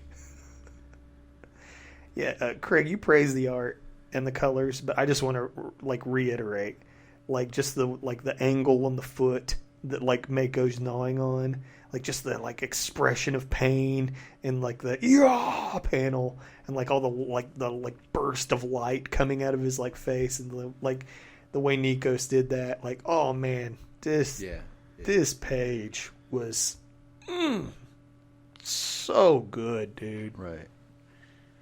Love the way like the fire just glows on everything. Mm-hmm. Very good. Very good. Like, just look at that last panel with the teeth and, and the way that the light plays off of Roughneck's face. It's so good. Yeah. Excellent. Strong as a motherfucker, dude.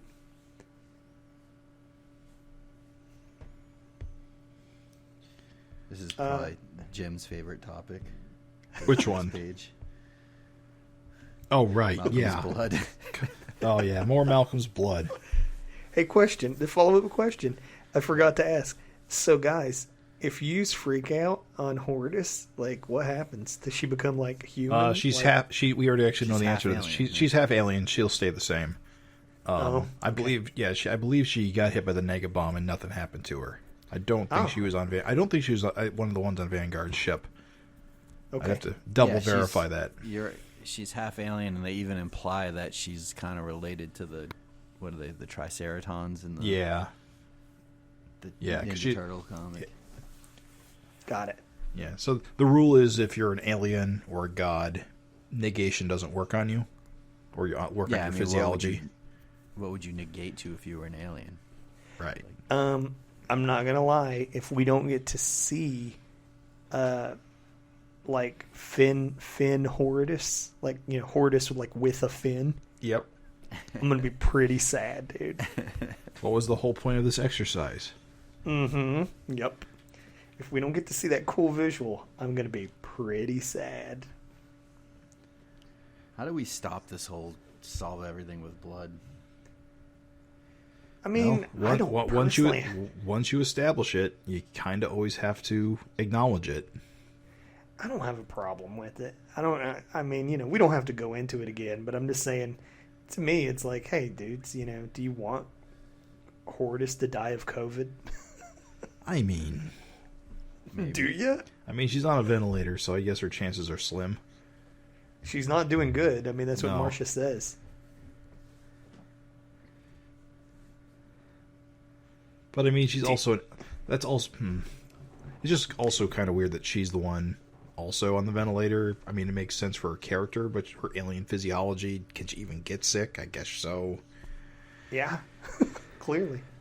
I don't think it does. I don't think it's weird or problematic. I mean, she breathes air. Yeah. I mean, animals get COVID. That's true. Cats and dogs confirmed dead. from it. But I feel like Sarah's character has run its course for me. Like I don't get excited or any like. There's some characters I'm like I'm excited to see in the pages. I'm not really. I've never been a huge Horridus fan, to be honest. I wouldn't if she passes. She's got a kid anyway. They can focus on the next generation. I'm not going to be super like bummed. But that's just me. So you are hoping she dies? No, I'm not hoping. I'm just not going to be like. It's not one of those characters where I'm like, oh, I hope Erik never like touches this character. Yeah, I agree. She honestly hasn't done a hell of a lot in a long time. It's unfortunate. Her loss would not be huge to me either. I think she's a strong visual. I mean, like one of the best that Erik has made. But I just can't disagree with you guys that she just hasn't had a chance to shine in a long time. Like even as I mean her shtick is like just being the dumbass kind of like. See, and that's super ditzy. And that's the unfortunate part is when she, very briefly, when she became a mother for the first time, I actually thought her character was turning like a new chapter in her life, but it never really developed anywhere because it seemed like she was more on the ball once she had a kid. Yeah, then we didn't see her for long tracks of time, and now she's dying of COVID. So, look, I'm not letting us get away from this page without complimenting Angel's ass. Yeah, just saying, good job, good job, everybody. And, this was the page I was gonna say. Like, dude, in an entire issue of really awesome coloring. Something so painterly about like Angel in the car. Yeah, like okay, that panel. I thought you were talking about the Mako Roughnecks page. I mean, definitely that one, but I'm just saying. But you mean specifically this panel where the lighting is low, so it's kind of got a blue tint to everything. Yeah, just kind of like a blue tint and like just kind of like. I don't know, just the lighting, like where she's in the car and everything's cool, and then he's out and it's warmer colors. Like, so good, dude. Yeah. Just Nikos is a treasure, man. Yes. Yeah. Wait, I mean, when you compare the stuff, like when you just see how much he's changed over the years, it's just amazing to like see this stuff where he's at this point. And I think he just found the sweet spot, you know. Yep. He's tried so many different styles. I think maybe a lot under Erik's suggestions, and I think they just found what works the best. Yeah. But I mean, like just the painterly, like it's so crazy to get a book where there's just so much texture and just rim lighting and like, man, just Savage Dragon is still one of the best looking books I've got. I mean, in my pull box. Mm-hmm. Interesting. Mm-hmm. Oh, sorry. Go ahead. I was going to say, I really like Malcolm's facial expression when he says, "What's going on, Paul?" Yeah. The colors on that are amazing. He does not want to deal with this guy's shit. It's great, dude. I love the fact that Malcolm does not like Paul. I love it. I think Paul drops a really interesting bomb here where he's talking about how like the vicious circle's kind of whittled down a lot. It's kind of like crazy information to just learn. You know, and we've been picking them off actually. Yeah, like, well, there was that massacre, of course, and a bunch of them got taken to prison who didn't get murdered. Mm-hmm. And the vicious circle's always been having recruiting drives. You think they're probably at their Sorry. Insect's a good thought. I actually thought it might have been. Actually, who was my suspect? I was going to say Mako, actually, but that doesn't sound like something he'd do. It's Pug Fugly.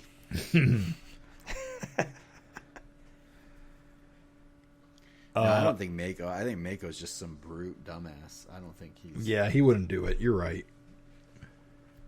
But did you notice something Paul said? Poison dart. He calls Dart Poison Dart.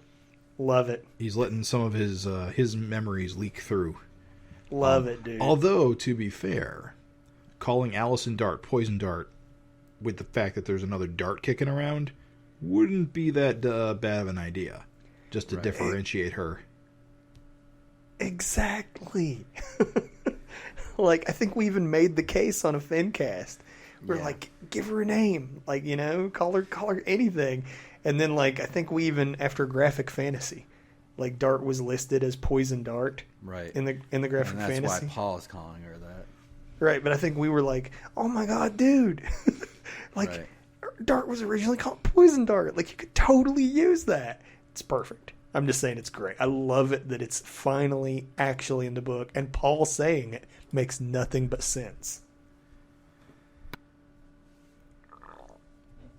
This other page, what was kind of what I was talking about when I said I don't know that Samurai is into the girls' club thing after all. Yeah, because she's got. Yeah, you're right. I forgot about this. How she's got her muscle now. Yeah. Pucker and Braun. Braun Strowman. I love that Pucker, dude. He's kind of cool looking. Is he? The big lip thing, like the weird girdle thing. He's just gross looking. He is gross. Our boy Fountainhead right there. Love him. Got to keep Fountainhead. Death gaze with the weird eye thing. I think that's volcanic, right? Maybe. I believe, like, the gal under Fountainhead's fist is the gal that we saw getting in the car with her children. Yeah, with the what was her name? Bare Hands. That's it. Bare Hands. Yep. Although, yeah, she had like, well, this one has purple hair. Did she have purple hair? I can't remember. I think she did. That's Sickly, the one with the. She's in that. I don't know. Maybe yeah, you can't tell her from here, but she's got like green skin. Yeah, I think that's Sickly because she has those metal like hand things, and she shows up later on. This is nice though because you get to see guys like Vane, like, you know, it's cool to see Vane like around. You know what I mean? Yep. We haven't seen her since that backup. There's a lot of guys in these coming panels that we see that we haven't seen in a while. I thought we saw Vane when the Vicious Circle was coming to Canada. I could have swore she. Oh, we did. Correct. I'm pretty sure one panel. Correct. Yep. My bad. I'm wrong. So, so basically we have the usual Vicious Circle leadership drive where one person says, I'm the boss, and then some tough guy in the audience says, no, you're not, and then they promptly get their ass kicked. Dude, the line... I was going to say the line, know your place, Bile, your muscle at best, is great. Bile's got a pretty good, like, design himself. He's got a pretty... Well, it's a really straightforward one, but I dig it. Yeah. I'm sorry, what were you going to say, Craig? No. I wasn't going to say anything. Yeah, Bile. Sorry, dude. You're just not leadership material. Is Myotis the bat guy that's behind Bile? He is who? Like, once. I feel like I've never seen him in my life, dude. He probably showed knew. up in Savage Dragon 132. How do you not remember? Oh my god, dude. I will say this: the current like rabble VC goons, you can tell that the VC is kind of on the ropes when your biggest members are Samurai, Insect, Brawn, and Bile. and Bile. I mean, those are probably your. Oh, I guess Bare Hands and Wither. Sickly. I would say they're, I mean, I was looking. There's no Powerhouse. There's no Brainy Ape. There's no like Cyberface or like the. You can definitely tell the VC is not what it once was. Yeah, they're struggling for sure. What about Larry Lucifer in Foreplay? Iconic, memorable. I would take low blow at this point for some cred. Bug Eye, Bile, Death Gaze. How dare I disrespect Larry Lucifer? Hey, man. We get a full body shot of him this time. Is that the dude in blue jeans? No. With like snake hair? No. Larry Lucifer is on the last page in fisticuffs with Paul. Oh, yeah, he's like devil horn guy. Oh my God, really? Wow. Craig, I thought that was a generic character. You are off the rails, dude. Pug Ugly is in the middle and Foreplay is on the other side. It's the dude with the multiple arms, right? Yeah, it's like the demon crew. And I guess they are like on the fucking ropes, but like Braun's a heavy hitter, dude. Braun's probably the heaviest hitter they have. I'll never forget that scene of everyone else was fucking exploding Yep. from dragon Yeah. blood, and that like it just like came out his eyes. Yeah, Braun is no slouch. He's a Zeke level threat. I was gonna say that moment kind of cemented him in my mind as like top tier. Yeah, he's literally, I think, the only person who's ever survived Chosen One blood. Period. Yeah, it just sort of like came out his eyes. I was like, God damn, what a brute. We're missing a few heavy hitters here that, you know, like, I know Rogue Warrior. Isn't he still around? He's in prison. Or is He got arrested. He's captured. That's the other thing is whoever didn't die got taken in. Or Roadblock, or I don't know. I feel like there's more. There's bigger. We haven't seen like Chaos and Control, right? I think Chaos is kicking around. I think Control's dead. Okay. Craig, who's the robot dude on the panel where Bile is getting thrown into a robot dude and the sound effect is Runch? Who's that?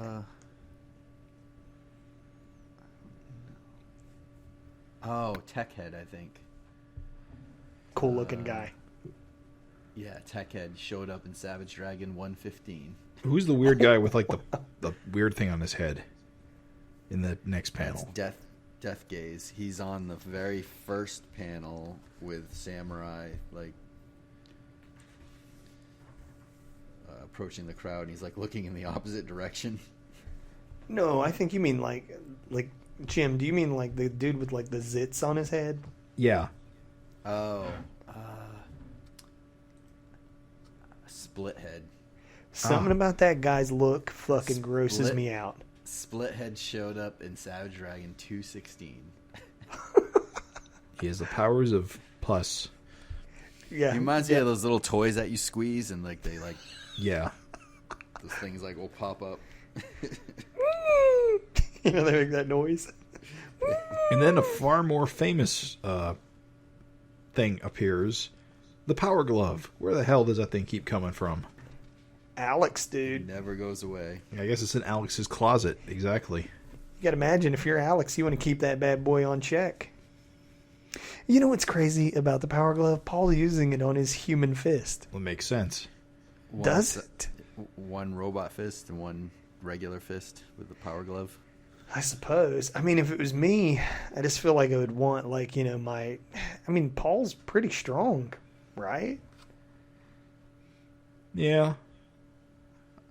Who did he knock out? I feel like we had a pretty decent show of strength from Paul. Yeah. I mean, he lost his arm to Mako, who was a heavy hitter. Okay, you're I right. think he threw down with Malcolm, but he ran away. Then came back. I'm trying to think if he was in any other fights yet. I can't recall. When he first was talking to Malcolm right after his appearance, who did he fought? One of those mind control guys. Yeah, Mind that was mind warp or mind. Mind warp sounds right. Yeah, he got mind controlled, and then Malcolm ran off, and then Malcolm came back, and I think Stomped him to death. Or But something like I'm pretty sure Paul was on the back foot in that fight against Malcolm. I think Malcolm is clearly way stronger. Right. I will say this for Paul. He is definitely not the charismatic, scene-stealing winner that Oh, God. the original Dragon No, was. he's kind of a goober. Yeah. He definitely is like, oops. Oh, man, he's not as powerful. Fight for your life. Any more bright ideas, Paul? Fight for your life. I mean, besides that. It's I good. love that the last panel where it's just a bunch of squiggles and it looks like bare hands flying through the air. It's so neat. It's like almost like a cartoon fight cloud. Yeah. good stuff, dude. This was the first one after the long hiatus, right? Yeah. Yeah. Feels like... I believe Erik said that this was the one he was struggling the most with. Feels like he didn't miss a beat. Yeah. Guys, I got to do something for the wiki, the Savage Dragon wiki, and add, like, something for some of these weapons. Like, I started doing a write-up for the Power Glove. I'm, like, interested in, like, every appearance it's had and, like, where it's been. Because it's been all over the place. I would love if you did that, dude. Like, that sounds awesome as shit. Like, there's a couple of weapons, like the Power Glove, the Martian Shrinking Ray, that always kind of showed up. Maybe Vanguard's teleportation thing, but I feel like those things need their own, like, entries. Thor's hammer, maybe Rex's armor. Yeah. Overlord's Absolutely. armor. Overlord's armor, my god, yeah. But yeah, the Power Gloves is one of those things that they've been around since, you know, Amy She-Dragon kind of. There used to be two of started. them. Right. One went to space and the Vanguard back up. But yeah, they've definitely been around. Yeah, man, please do track that. I think that sounds fantastic. So, like, we always sort of do this little, like, impromptu, what'd you think about this issue? Tell me, fellas, what are your feelings on this issue? Give it a number, give it a feeling. 9 out of 10. 9.5. I think the stuff with Roughneck in particular really sells this issue because it's the kind of fucked up thing you want in your Savage Dragon. Unexpected, violent. Yep. Kind of creepy, dick eating. How about you, Craig? I was going a little lower. Like, I felt like, I guess, based on everything else that's kind of come out, I don't know if it's past year is a good term to say, but the past maybe 10 issues, I felt like relatively this sits for me maybe like a 6.5 or a 7. And I think it's good. Maybe I'm under. I just feel like there was a lot happening, but not a lot happening. Interesting. Yeah, I'm gonna give it a 9. Wow. I'm gonna agree with Jim because here's the thing. Maybe I've just been like, you know, without my Savage Dragon for too long, so this one just hit extra hard. But just sort of echoing, like Jim already covered it. Like, I just think having a safe character, you know, get like mutilated in a shocking fashion. Like, been reading this book for 30 years and seeing a guy getting his fucking legs eaten while he's alive, like hanging over a fire. It's fucking still pretty crazy. You had a lot of strong, like just one-page moments, like Malcolm's conversation with Marcia, or just like, you know, the aforementioned leg eating scene, you know, just stuff like that. I think that there was just this is what I want from my Savage Dragon. I just want a bunch of shit going. I always have said this, that I feel like the book is strongest when there's a lot of irons in the fire. Yeah. And I feel like there's a lot going on. I feel like there's a lot of changing dynamics. There's a lot of changing scenes and different characters, and so he's kind of every couple pages you're shifting to some different cast. Yep. I feel like you got like Samurai coming up. You got Angel potentially leaving the book. You got like we don't know that Horridus won't die from COVID. We don't know.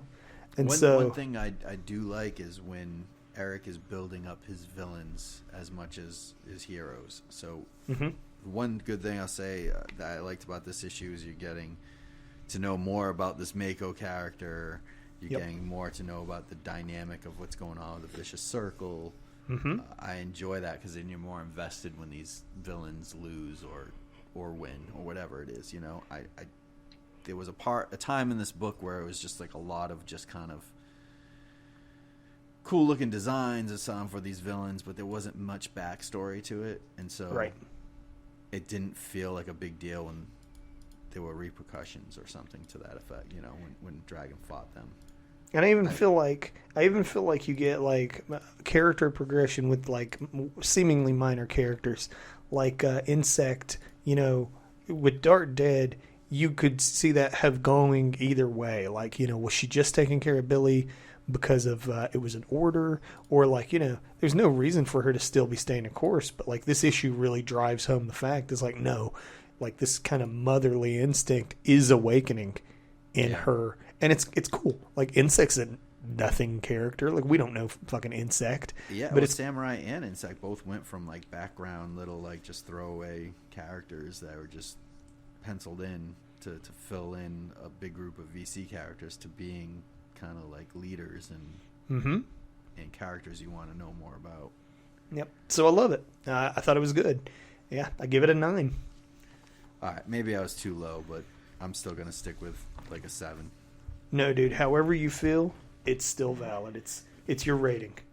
I think it's relative to the other issues. I would say, you know, I don't want to knock it because it still was a fun issue and entertaining and visually really appealing. Mm-hmm. So we also got this backup here, but again, we're not going to talk about that today. We are planning, a long time coming, to have an interview with the creators about this backup in Red Hook. And we hope to have that soon. And we will talk about the backup when we talk to them. Yeah, I'm looking forward to talking to Dave Kelly and Dean Haspiel. I don't really know Dave Kelly's stuff, but Dean's stuff blows me away from the stuff I've collected of his. I'd like to get to know more about what Dave Kelly does. But Dean Haspiel's got that kind of like that Bruce Timm style. Mm-hmm. For sure. Kirby-ish, Toth, maybe crossover look. All mixed in, but it's got a lot of good characters and good comics, so it should be a fun interview. It's always neat when a person's character crosses over with Savage Dragon in a backup. I always love, you know, backups that have Savage Dragon in it, so, or Malcolm Dragon, I should say. He's Savage now. Yeah. Yeah, I agree. First time I saw Red Hook was in the pages of Savage Dragon, and I was like, holy shit, this is awesome. So yeah, it's going to be a blast to talk with those dudes. For sure. Any interesting letters? You know, it's a lot of, I'm not want to shit on the letters, but like it's nothing particularly strange or stand out. It's just kind of, you know, definitely read them because I think there's some really good stuff, like reader complaints, conversations and stuff. Like he talks about how, you know, the circles on Tootsie's Fargo Ray were done digitally and, you know, just little things like that. But nothing so much that I'm going to take up some space here in the FINcast for it. But definitely some solid letters. Please write them, folks. Good shit. Cool. It's not like the 90s when you'd have some like middle schooler, you know, telling Erik his dumb ideas and telling Erik that his teacher caught him, you know. Shit like that. Yeah. One thing I like about some of the stuff, like the back cover of this issue, the next issue, I feel like we haven't seen that in a while, where Erik's promoting like the next issue. Is that just me, or I don't recall last time we've really had that. I noticed that he's doing that on Ant also. Yeah, I like that. Do you like it more than, say, another pinup, though? I don't know.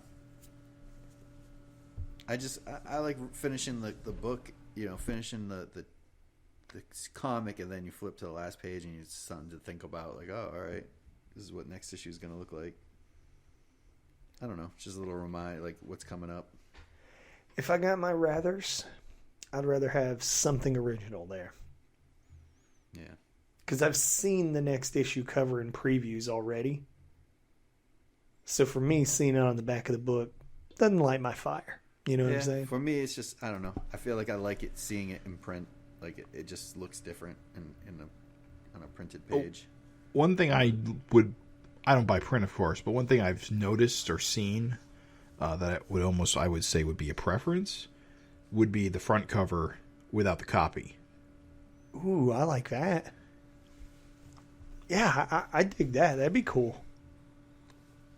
I think they couldn't do that, though, because it would probably get mixed up on the stand. Well, I know other image books do this. Oh, really? Well, In at least print, though? I believe so. Now you're going to have me being that weirdo flipping image books over. I'll try to find an example. Sniffing 'em.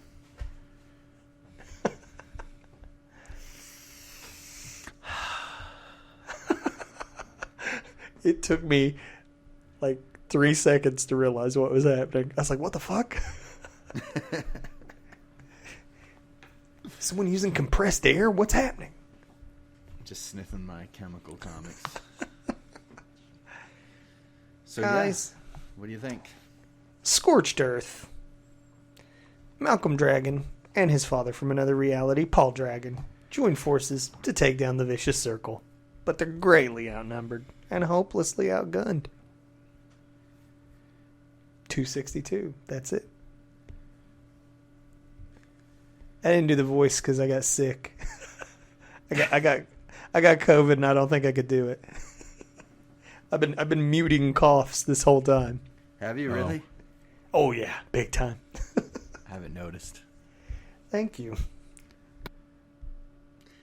Well, I don't know. We'll see. Hopefully next issue comes at a relatively quicker pace.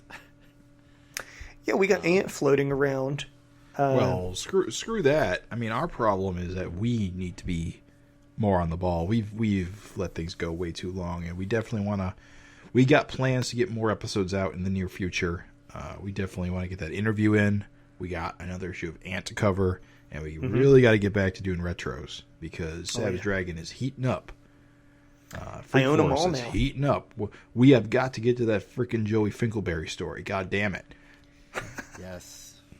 Bros, another thing is I've been going through back issue bins, and I couldn't even believe it. I have found so many Phase 1 phasers. Phase 1 phasers. That was Vic's Vic's series before Freak Force. Oh. And Erik also worked on it. Phase 1 phasers. It's spelled like Fazers. Yeah, I'm just saying it's just so funny. Yeah, we got a lot of FINcasting to do, man. We got a lot on the horizon. I mean, I'm not crazy, I've right? Erik did never work seen on- this before. Erik closed it out, is what I Yeah. think he said. Right. Vic couldn't meet his deadline, and Erik ended the series. And then, oddly enough, Erik turned around and picked Vic up for Freak Force. And then lost touch with him. Doesn't know where he is. I think that's it. I think we're done. Yeah. Thanks for We'll for sticking with us, guys. And again, we'll be back someday soon. Yeah. Write in. Please write. Remind us you exist. We would appreciate it. Thank you, everybody. Thanks for listening.